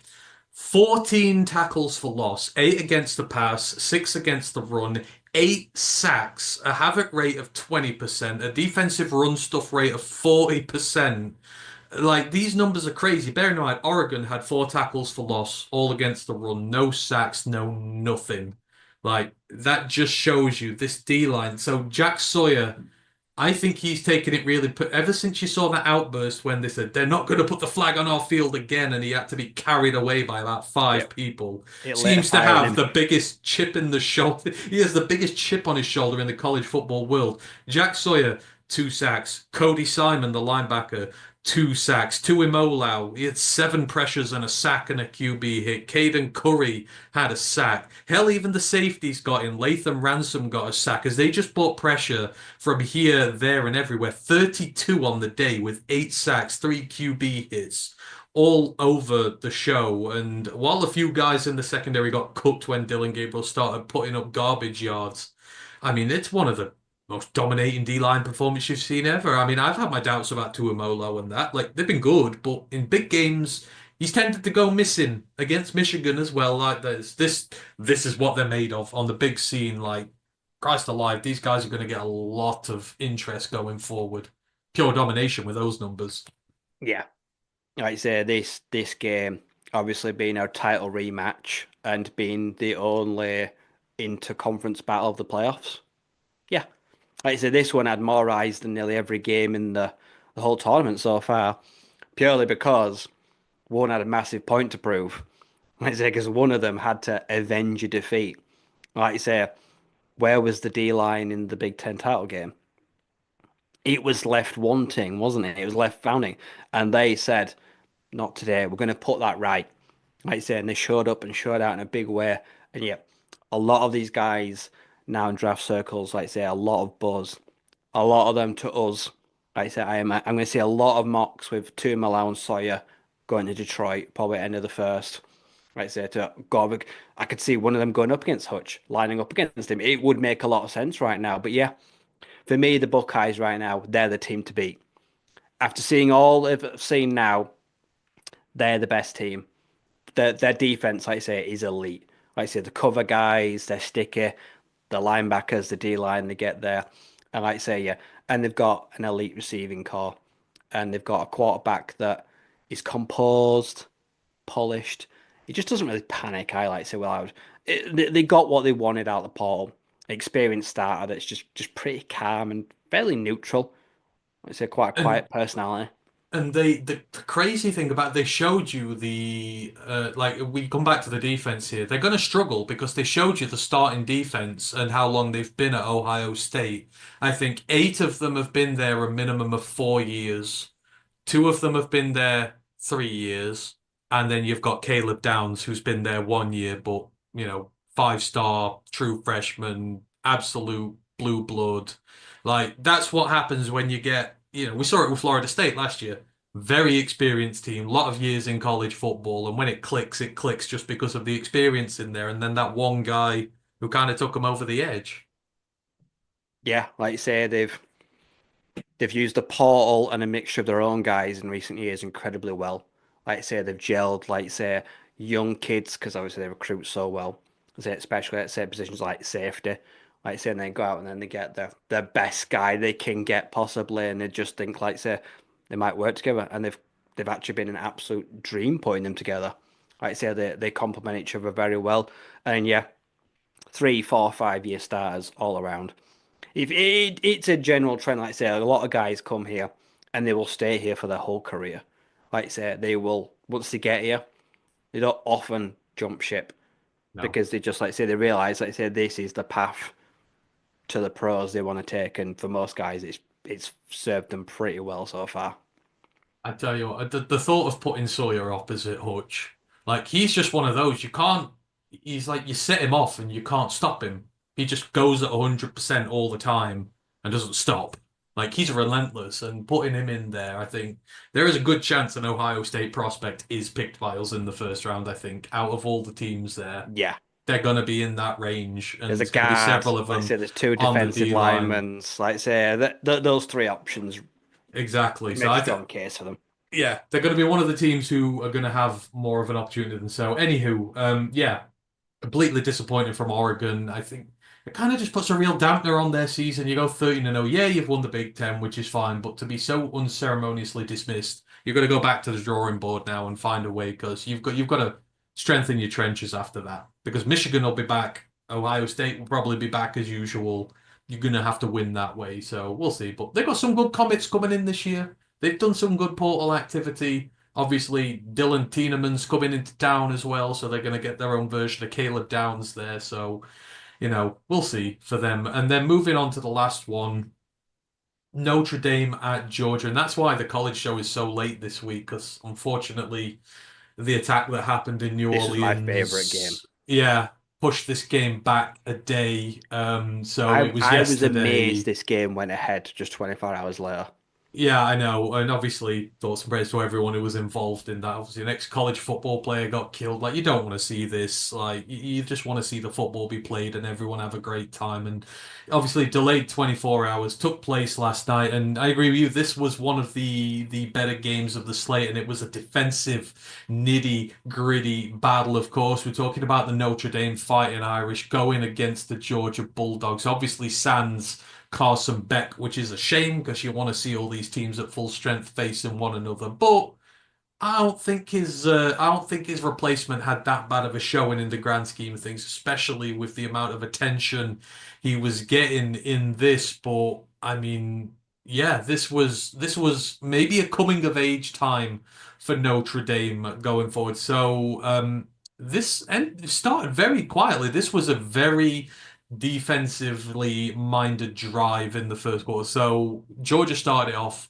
5 plays, 7 yards. Notre Dame, their first drive went 3 plays, -9 yards. Then Georgia, they got going. They had a 13-play drive that went 71 yards, but then the fumble that happened, and it was Trevor Etienne, I believe it was, who he got the ball punched out, and they were at the Notre Dame 16. Yeah, I think he got to the 10. He got the first down, and Jaden Ausberry was the one who recovered it, and that was an absolutely huge momentum changer there for Notre Dame. But it still was a case where the drives were tough going. So Notre Dame punted after that. They only went 5 plays, 20 yards, which saw the end of the first quarter out. But then the points did start to arrive. So Georgia hit one first. They had a 5-play, 55-yard drive, ended in Peyton Woodring. He hit a 41-yard field goal with 12 minutes left in the second quarter. Then Notre Dame had a couple of field goals themselves. Mitch Jeter hit from 44 and 48, and I lost track of how many times we saw Mitch Jeter's family in this one, but they looked like He they was were having clutch. an absolute blast. Yeah, he was. He was absolutely awesome. And then just before the half, we had the turnover. It was a I was This was a little bit of an odd one. Georgia were very aggressive off the drive, considering they had like 30 seconds of the half left. Too aggressive. They Just were kneel it out. they were Go on the rest way, of him. yeah, they were way too aggressive. The ball got turned over, and it just took one play for Notre Dame to get it in the end zone. Bo Collins he's the Clemson Bo Collins, isn't he? If I remember rightly, of Clemson fame from a long time ago. I believe so, yeah. He's been going forever, but Bo Collins took in the 13-yard touchdown pass Nice. right before the Considering where you are on the half. field to go Yeah, for it, yeah. They had that about 40 seconds, and that was very aggressive. But Notre Dame going 13-3 up. Come out at the start of the second half. The ball is kicked away by Georgia. The ball is returned to Georgia by Jaden Harrison. It's a 98-yard kickoff return. Absolute thing of disaster beauty. that. Notre Dame's special teams were fantastic in this game, but they blocked perfect to a T. And Harrison, I don't think he got touched on the return, if I remember rightly. They just blocked so well for him. An absolute gut punch for Georgia coming right out of the half. So they're down 20-3 at this point, and you're kind of starting to fear that this one's over. But you've got to give them credit. Gunnar Stockton then comes out and just absolutely shreds them on the next drive. There's one big play that's called back for a holding call, which would have been about 60 yards. But then they end up going 5 plays, 63 yards, and he ended up with a really good throw to Cash Jones um, to make it 20-10. I thought it was a really good throw from him there. Uh, so it brings it back to a 10-point game. End of the third quarter just kind of goes back to punt, punt, punt again. Georgia are turned over on downs.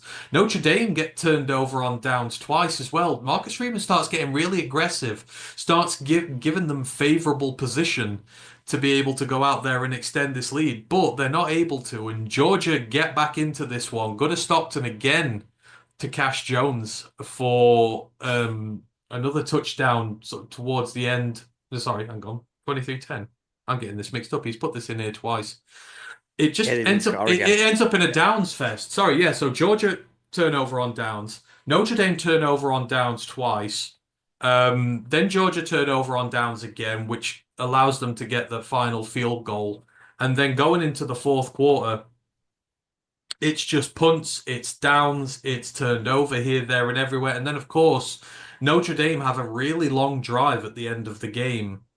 And then there's that, and that's only possible because on a 4th and 1 on their own 10, they bring the punt unit out and to punt it, and then Marcus Freeman rushes the offense onto the field because it's a 4th and 1. Georgia have to rush their defense onto the field. They're all up to the line of scrimmage. They're not set, and Riley Leonard gets them to jump on a 4th and 1. Two of them jump, and again you see the look on Kirby Smart's face like he's going to absolutely kill the pair of them. They were never going to snap the ball. They were not going to go for 4th and 1 on their own 10. They jumped, allowed them to extend the drive. They took it from like 7 minutes right down to 1 minute, gave Georgia no time whatsoever to be able to recover it, and they were able to kneel it out. In the end, it was a very physical affair on defense, right? Like that Georgia D line did everything it could to keep them in the game. Jalen Walker was fantastic once more. He's going to be the highest linebacker in this draft, and he's going to get some huge looks. Nazir Stackhouse, he had that really good red zone defense drive where he just blew two Notre Dame run plays up one after the other. They were trying to run it through him. He was taking on 2, 3 men, still taking a running back down blown plays. He's a fantastic nose tackle, but Notre Dame came to party as well, and it was, they stopped Georgia running the ball entirely, and they put it into the arms of young Gunnar Stockton, who's playing his first ever game in college football, and his stat line, considering, is not that bad. He was 23 of 36 for 230 yards, touchdown. I thought he did really well given the circumstances there, but Notre Dame, they look different this year, and they went toe to toe with Georgia and beat them at their own game. Yeah, and considering they did this about their star defensive lineman Riley Mills, I was very surprised how good they were. Kaiser, Shula, the star safety. What a game he had, bloody hell. He's an absolute menace, especially like say moving horizontally on screens and like dumps off, like say with big forced fumble. Like say it absolutely blew up the guy up. Yeah, the Notre Dame D line. It's not fair to ask a young quarterback, like you say, to do it on his own. Because obvious rushing downs, you're asking him to throw the ball because Etienne and Fraser were useless. Like I say, the O line did its best to hold up holes, but like I say, they had whiffs, they had penalties. Like I say, they kind of like I say, and then the running backs just weren't effective because they were just getting smothered because the Notre Dame linebackers are just that good. Like I say, they're able to come up and like stuff it down. And in the end, yeah, Stockton had to do it all on his own. And like I say, there was injuries. Cash Jones missed nearly all the first half.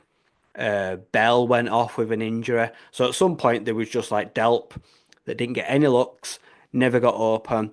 And you had like say just like Dominic Lovett and like say an A. Smith who only had one big reception the whole game. So the Notre Dame secondary, which we always knew it would, guys like Xavier Watson that just clamped down. Like I said, they were fantastic. Like I say, whether they gave up receptions or not, they were there on the spot and they made tackles, minimized damage, if not breaking up the passes altogether. And in the end, yeah, they made the Bulldogs completely one-dimensional. Whereas in the other stat line, like you say, Ray Leonard's his stat line is not impressive when you look at it, but when you think about what he actually did have to do, like say his ability to escape with his from pressure, legs. yeah, he managed to extend plays. He managed to not just sliding, lunging, diving, trying to get every extra yard he can. Physical game. He showed that he can do it really ugly. Only passed for 90 yards, but like I say, rushed for 8 even. Like I say, because Jeremiah Love was an absolute non-factor in this entire game. George Deerline, like I said, they just swallowed up the run game as well. But then when they came in, like they were trying to flush out Leonard, couldn't keep tabs on him. Like I said, they were not able to contain him. They kept losing contain. He kept scrambling, kept escaping, and in the end, he managed to extend drives and, like I say, kill the clock. As you say, how many of them drives like looked like they were going to end up with a punt? Next thing they're ending 5, 6, 7 minutes later. The Georgia defense is on the field all day. It's knackered because obviously they can't run the ball. So in the end, it was a war of attrition. And special teams, Jeter was money, 3 of 3, and the punt return for me, or the kick return, that was what ended the game. You just felt like it sucked the life out of the Bulldogs because, like I say, went through completely untouched. Like I said, at that point, they looked a bit shell shocked, like we don't know what to do. I'm going to go out on a limb and say if Carson Beck plays this game fully healthy, the Fighting Irish still win because Stockton wasn't the problem. Yeah. Carson Beck playing No, this game wouldn't have changed anything for me. Still couldn't run the they, ball, and the Notre Dame defense was absolutely fantastic. they got the young redshirt freshman at left tackle, didn't they? Was it Monroe Freeling who got Yep. abused? And like, it's not on him. He had to come in through injury like 3 or 4 weeks ago, and he's not played that much. No. And you put But him in here, penalties, and doing misses, like I say, he just don't have the unit, it is like I say, with the no, line around him. Fairchild at left guard committed several penalties, had a Yeah, that costly left side of false the line starts was as terrible. They well. could not handle Yeah, that line. RJ Oben had a field day. Like he's not done much there this year. I don't feel like he has, but he had some big splash plays in this. And as you say, guys across the line, they picked on that left hand side, and Georgia didn't really give them. They weren't putting the tight ends out there to try and chip and help. They kind of just let it They left happen. them there to suffer. And Gunnar Stockton took what 5 sacks as well, and you're asking him to do it because Etienne can't do nothing, and he fumbles the ball early. His confidence goes. It's just not a winning recipe for them. And but again, the Georgia defense it's so good. It was It able to did what make a it could. game out of this. I mean, it's God, the young freshman safety who's just going to be an absolute menace. KJ Bolden, he's the freshman, he's the Yeah. five-star freshman this year. He just looks, my God, he looks amazing. Obviously, Malachi Starks was pretty good, although he did have the hurdle. Leonard hurdled him. That was quite funny. Like he ducked and waited for him, and they say rather than was just throwing himself. That one, I think he hit him, fell on his back, did a spin in the air, went forward about 4 yards, just like a lawn dart, got a first down. Like he's putting it on the line for him. You've got to give it, but this Georgia have got to. Something's got to change this year. I don't think they need to change the quarterback personally. I think he'd be fine. You stick with him. You've just got to Yeah, give him some more. You've got to give him some more weapons. protection and They some need more to upgrade the run weapons. game as well. Does Trevor hit the draft? No, I don't think so. No, No, no, not in this no. class. I've been very underwhelmed by Trevor Etienne all year. Yeah, It's the Frazier in it, the freshman. He's the going to be the star, and I believe he's the freshman, Nate yeah, Frazier. he Yeah. will be. They don't He give him next year much. he's gonna explode next year. He's gonna take most of the carries. He should have Yeah, got more of the looks this week. yeah, and I there was say, some bad drops in this as well. yeah. I Like say Dylan Georgia, Bell the had a best couple O of line, bad. like say Ratledge and that, they're gonna He's leave. gone. They're going to draft. Some of these guys, like say, like D lineman, they're going to draft. They're gonna have to replace some really important guys, and I don't know if the replacements are there right now. For No, some of they these always positions, they just aren't. the defense never seems to suffer. Like they seem No. to be able to integrate them right away. They struggle to integrate the offensive players as quickly, which is the Yeah. problem. I Like think say, there's no you look at balance. that receiving core, lacks a spark, doesn't it? It lacks a star. Yeah. It lacks a true Oscar Delp, star. like I say, is usually fairly clutch, but in this game, he was Like nowhere to be seen. like you're not talking about a Ryan Williams or a Jeremiah Smith here No, they or don't have someone it, like do they? that. Like I They say, don't have that guy. Arian Smith is I he's mean, so. they And like I lost a say, he's probably gone. and when He's a senior. you lost a lot to the draft last year. Like Lad McConkey's got you lost two or three of your best prospects to the draft last year. So I guess that didn't help either. Yeah. But Like I said, they need to reload the receiver room. yeah, but for Freeman, like this is his win that he This is the needed big now. signature win, He yeah. has the signature win, and people will say yes, there's no bet, but Georgia is still good. They could beat a lot of people without Carson Beck, Yeah. and They beat that Texas about back for most the, of a half. the trench warfare just seems to be there now, right? Like the blocking's just immaculate. These guys are fighting really hard. The defensive line's there. It's back to Notre Dame football as you used to know it, and they're doing it without their proper left tackle as well. But he They're looks doing it pretty about decent. they're also doing it about receivers. Yeah. We've got one of the most anemic receiver rooms in the playoffs. You got Jaden Greathouse, Yeah. who's done a little. Chris Mitchell, who's not done much Yeah. after his 1,000 yard You got season at Faison Florida that's small International. and a gadget guy, but Faison right now is He probably looks their good, biggest player. He is an elite athlete. He looks really good. He's only a sophomore. and they'll lose the tight end this year. Mitch Evans, I think he's got to be done because he's been going a while. So, but Yeah, you look at again, them and I look at them, I think, wow, God, they don't have any weapons. They but they've need got to really upgrade their room. but they got the trenches, haven't they? It's ground and pound, Yep. and they're just beating teams into submission. Like people can't Yeah. handle it. When you look at like say who they might lose, like say and like say Elite Town, it feels like they need to go all the way. Yeah. We've before they lose some of these guys. Like, for me, Notre Dame, I mean, they're the dark horse of the four teams that are left, aren't they? Like you say, you look at them and you think, wow, they're not spectacular, and they don't have elite weapons on offense, but I they can just make life really damn difficult for anyone. I feel like they're all are they not all dark horses at this point? Like it's crazy. Um, so now we've got Notre Dame versus Penn State and Ohio State versus Texas. So Well, Notre Dame Penn State is going to be another 2010. It's going to be another all-out defensive battle. so that's the Orange Bowl. That takes place in Miami, in Hard Rock in Miami, and then Ohio State, Texas. That's the Cotton That's a Bowl. Now shootout. that's One's in going to be a defensive AT&T. tussle, and one's going to be an all guns blazing. So Texas have some home advantage because it's at AT&T, so it's in It's in Texas. Dallas, isn't But it? I don't know whether that means a whole lot as well. I But you don't look feel at them. like those neutral grounds in state make a difference. It just means basically it's going to be a sea of orange. But let's not be fooled. Buckeyes travel better than anyone. They Of will course make they that do. presence felt. Again, this is a hurt program that's had to take shit from Michigan from the last 3 years and watch them win a championship. I think They will fly halfway invigorated across the them. country and fill that stadium out. That's invigorated them.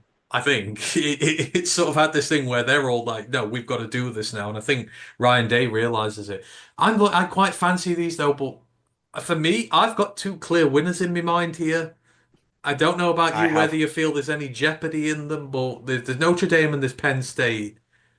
I look I've at got both of Notre Dame. them, and I've got Notre Dame as well because again, I've loved Penn State over the years, but they've had the easier route through, and I still I still have questions about, the mental ability of this team and the big situation, and this is a big one for them.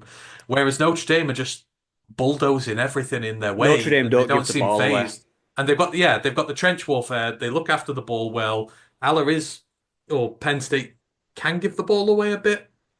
I know they haven't in the playoffs so far, but it just feels to me like Penn State will do them with the ground and pound, but it's going to be fun. Katron Allen and Nick Singleton versus the Notre Dame's pair in Love, and that could be physical. And this is a And then you can have trench Isaiah Bond and you can have Marcus Golden against Igbuka and Jeremiah Smith. in the other one. Like Yeah, this is that's going to we're be a probably going to passing game. see we're probably going to see two different games. And for me, I look at this, and again, I said Texas were going to get to the playoffs last year. I've been quite on the Texas train, I've got the and Buckeyes. I've got the Buckeyes. I can't.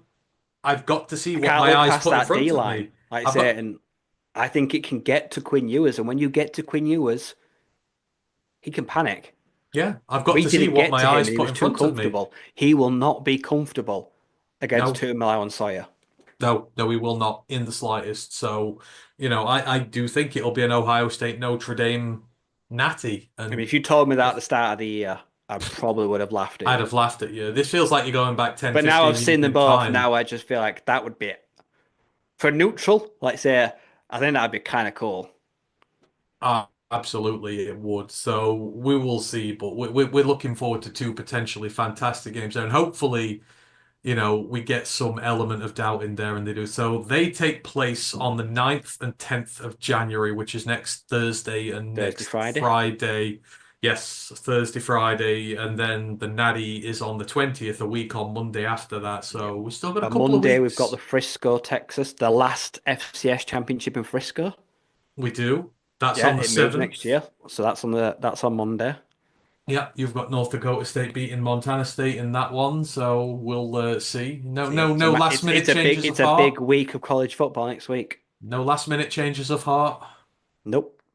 All right, there we go. So, yeah, it was a fun week to watch playoffs. A couple of blowouts, but then a couple of really intriguing, close defensive games, and that's what we want to see. So, um, I don't know how it'll work. Probably next week we'll be back before the playoffs. I don't know. We'll work this out. But yeah, anywho. So that's everything playoff related for now.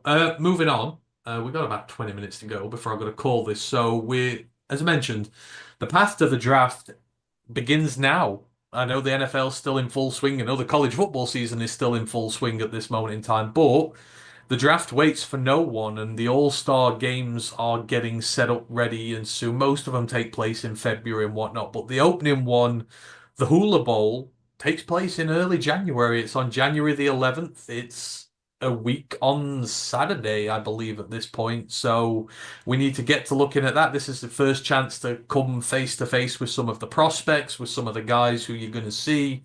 And a lot of guys from the Hula Bowl, they will go into the Shrine Bowl, they will go into the Senior Bowl, they'll go onto the Combine, and you'll be like, oh, we caught these guys early. It's an intriguing mix. So we're gonna have a little look through the roster now. Obviously, we're time pushed, so we'll see how far we're going. But next week we're gonna take a look at some of our really favorite players in here, because some of my favorites are going to this, and we'll deep dive this a little bit more. So.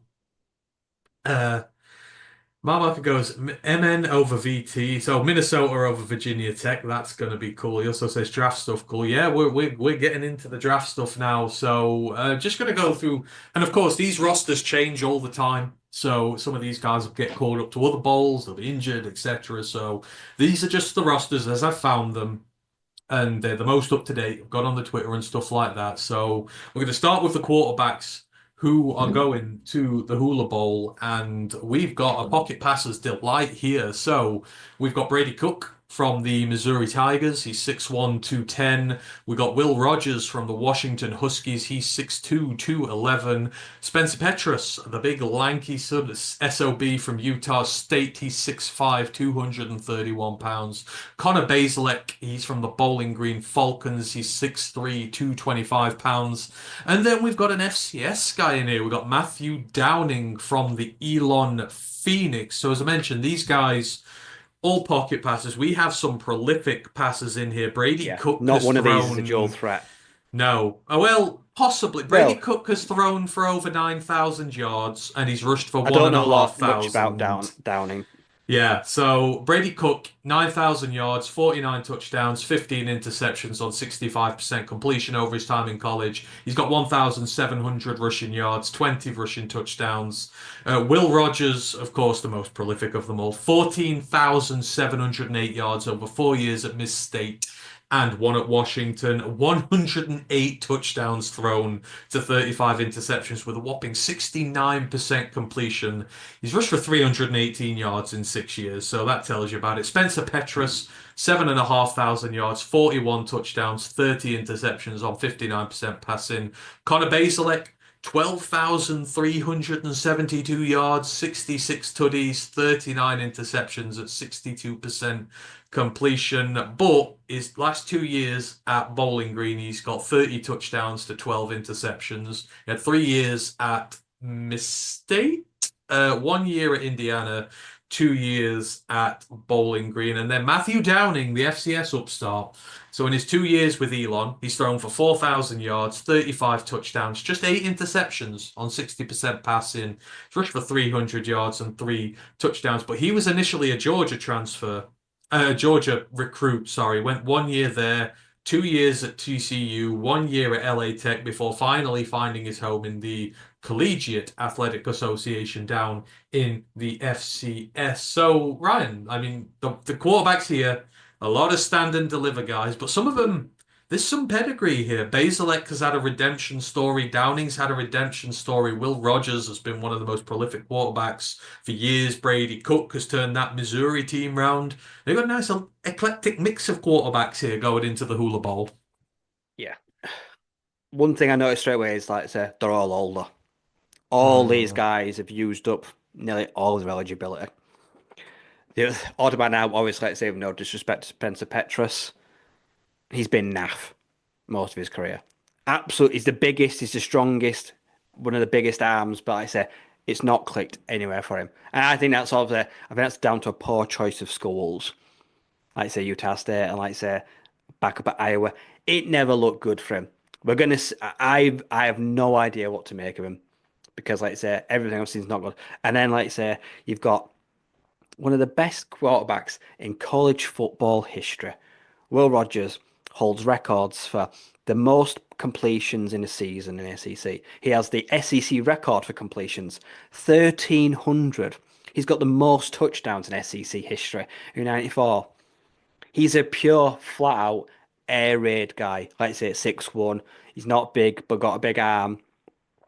He's the least pro style quarterback here ever. Because he's pretty much always been in spread.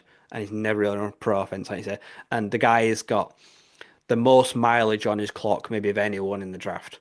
Like I say, does that translate well at the next level? Usually, no. It never really translates well for anyone. You have to just look at guys like Zappies. They've struggled. But for the Hula Bowl, probably instant kind of starter, purely because of, like I say, an on level, a real level of pedigree. Like I say, Brady Cook, like I say, kind of came out of nowhere. Elite 2 years with Tigers built this relationship, like I say, up with Luther Burden, where, like I say, the best, like I say, go back 18 months, maybe the best tandem in the country. Like I say, won a load of games, like I say, got some good bowl wins, leaves there as a bit of a legend. And like I said, then you've got an FCS prospect that you really don't know a lot about. Like I say, he's the one you probably want to see the most. You'd like to see the most in the game. And like I say, yeah, Connor Bay's like didn't work at the top. He's had to kind of go back to basics. Like I say, drop down, like I say, a small level, tight the Falcons. Had them in title contention for a championship game for most of the year. 2 years, like I say, the Falcons put up some crazy numbers. Actually, he's been absolutely fantastic. Like, he's an older guy. He's got a great frame, good arm. You're looking at someone like say as a potential QB2 or a three or a backup career, like I say, very experienced. You've got like I say, you've got a very wise, old, experienced room. I'm rooting for him as well because when we initially started doing this pod, that was back in his Indiana days, and I remember we were like, "Oh God, it's Connor Bays. Like he's not doing very well there, and like he's rehabbed himself, and he's not been ashamed to go down and do it, and he's looked damn good." So I'm going to be looking forward to him there. The running backs we've got Micah Bernard from the Utah Utes. He's 5'11", 206. We've got Mario Anderson Jr. from the Memphis Tigers. He's 5'8", 208 pounds. You've got Ja'Cory Krosky Merritt from the Arizona Wildcats. He's 5'11", 208. We've got Penny Boone from UCF Knights. He's 6'1", 232, the veritable giant of the group. Then we've got the little bulldog Quinton Cooley from the Liberty Flames. He's 5'7", 220 pounds. And then another FCS guy, we've got Shunderick Powell from the Central Arkansas Bears. He's 5'9", 180. And a couple of notes I've got here. So Mario Anderson Jr. is the one I really like. So he's a 3-year JUCO star from Newbury College. He had 3,300 rushing yards, 35 touchdowns there.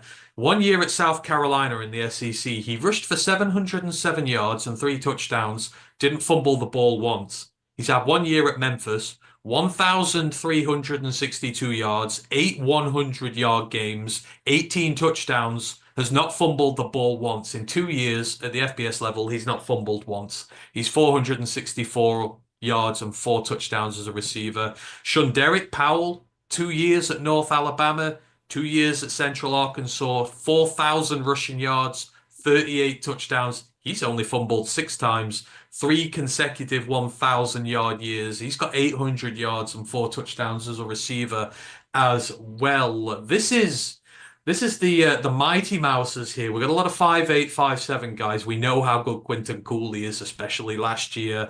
Penny Boone, you watch the UCF Knights, there's some good prospects there. And then Mario Anderson Jr., who's just a ball security expert who's just done it at every level. I like this. So these are nowhere near the top crop of running backs here. This is what you've got in the UDFA class, day three potentially, and some of these guys are pure electricity. See, Boone going to UCF, it was a terrible decision because he's played second fiddle to RJ Harvey all year. Only carried 30 times. But 2023, 200 carries for Toledo, 1,400 yards, 7 yards a carry, 15 touchdowns. That guy made, obviously he's gone for money, and I don't blame him, probably got a decent bit of change, but he backed the wrong horse when he went decided to go to the Knights. But yeah, 2 years at Toledo, electric. Obviously gone up to, like, say, UCF and struggled. But like I say, look at his career. Only 2 years with loads of carries. He'll measuring at over 6 feet.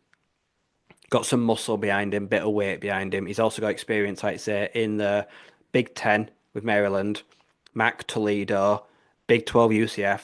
The guy's been on a perennial tour of the country. He's very well rounded, like you say. Yeah, UDFA, but he's bigger. He's stronger. He's played against some good elite competition. Like I say, so he will have a lot to offer. Like I say, he's one of the guys as well out of these smaller school guys. He's the one that's kind of got to prove himself there. Because he's the bigger name in this room out of a lot of these guys, and he's had a lot more carries than a lot of them. So he's going to be fending them off to try get touches in the game. Yeah, absolutely. Moving on to the wide receivers, there's quite a lot. So we've got Kelly Acaraya from Mississippi State. We've got Elijah Badger from the Florida Gators. We've got Chandler Brayboy, another Elon Phoenix. They got a couple of guys in here. We've got Efton Chisholm III, the slot receiver from the Eastern Washington Eagles, home of Cooper Kupp, just saying. Kimari Dyke from the Florida Gators. You've got Luke Floria from the Kent State Golden Flashes. Xavier Henderson from the Cincinnati Bearcats. Gage Larvadain from the South Carolina Gamecocks. Darius Lassiter from BYU. Cade McDonald from Miami Redhawks.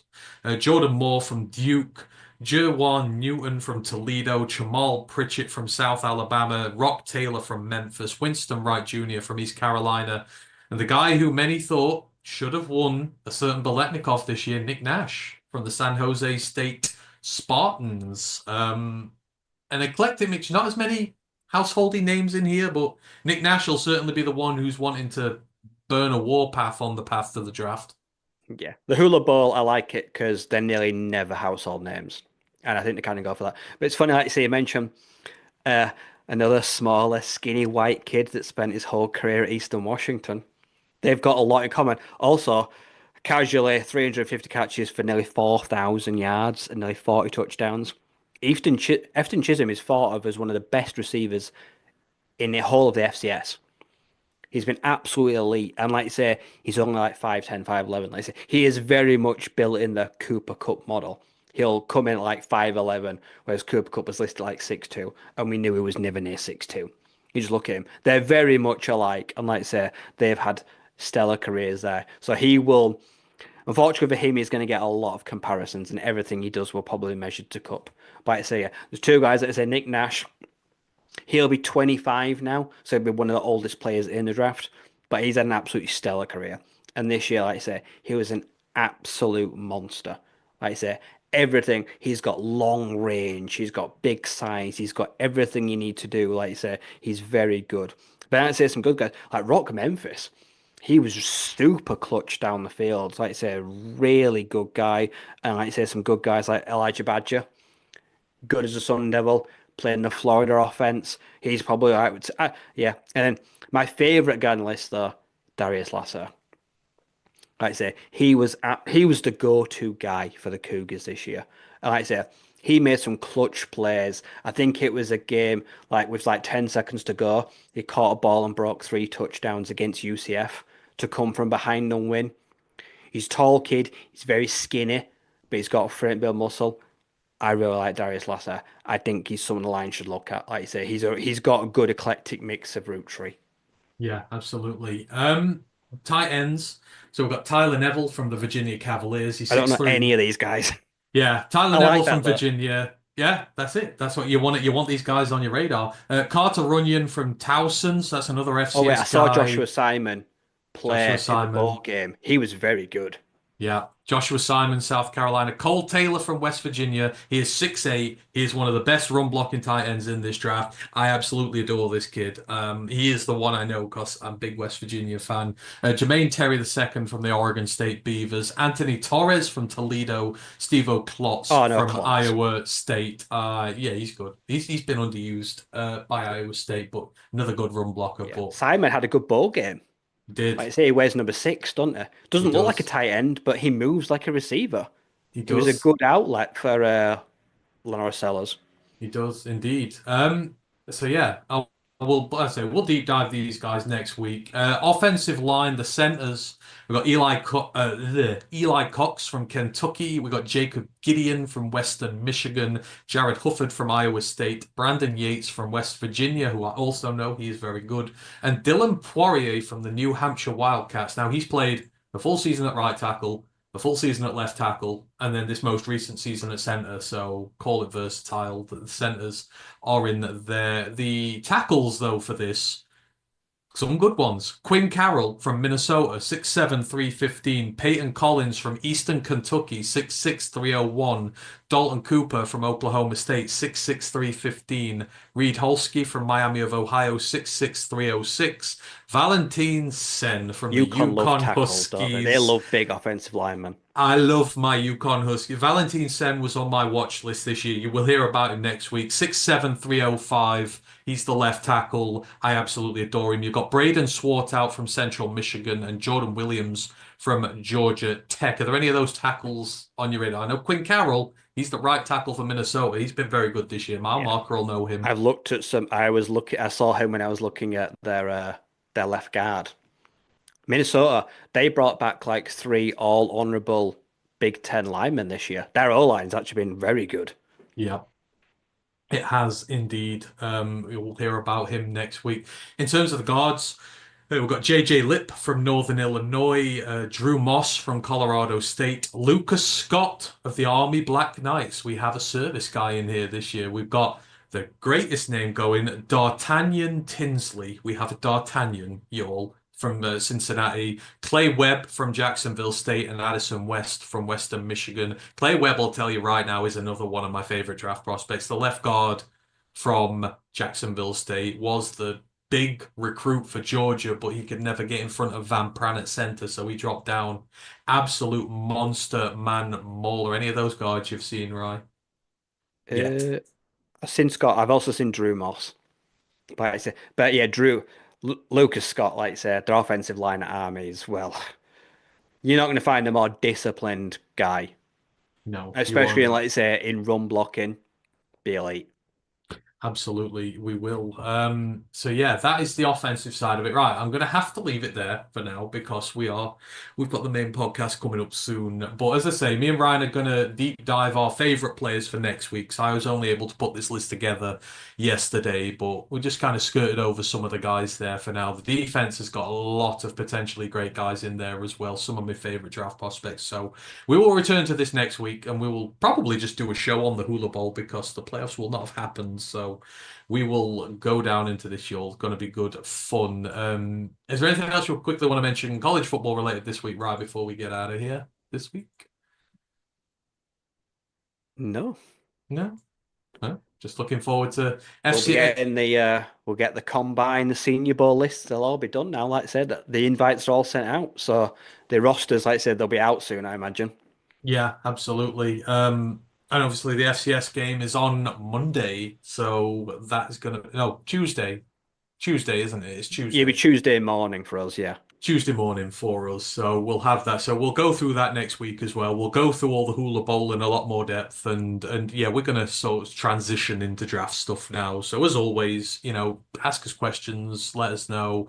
I know we've still got the outstanding assignment from mile marker for guards and centers, but we're gonna deal with this in the Hula Bowl next week. So we're gonna be putting interior draft prospects in there. So we will crack on with that. But for any other questions, obviously, you know where to ask us. In terms of next shows, as I mentioned, in about half an hour's time, the main podcast for the Lions is back. We're going to be previewing the last game of the season, the regular season, anyhow, against the Minnesota Vikings. Me and Ryan will be back next week. Probably on the Wednesday, as I say, we'll be talking FCS Championship game. We'll be talking Hula Bowl, maybe a bit more of an in-depth preview for the semi-finals. Hopefully, no Detroit preview next week. Hopefully, no Detroit preview either. We get to sit and enjoy the bye. I'm off work next week, so I'm literally going to dedicate next week to sitting, enjoying doing draft stuff and not have to worry about the Lions, which will be so fun. Thanks to everyone who's been in there this evening with us, mile marker Grandizer, as always. We appreciate you all. We will be back with the College Pod next week. And yeah, have a good evening, and we'll see you soon. One Pride.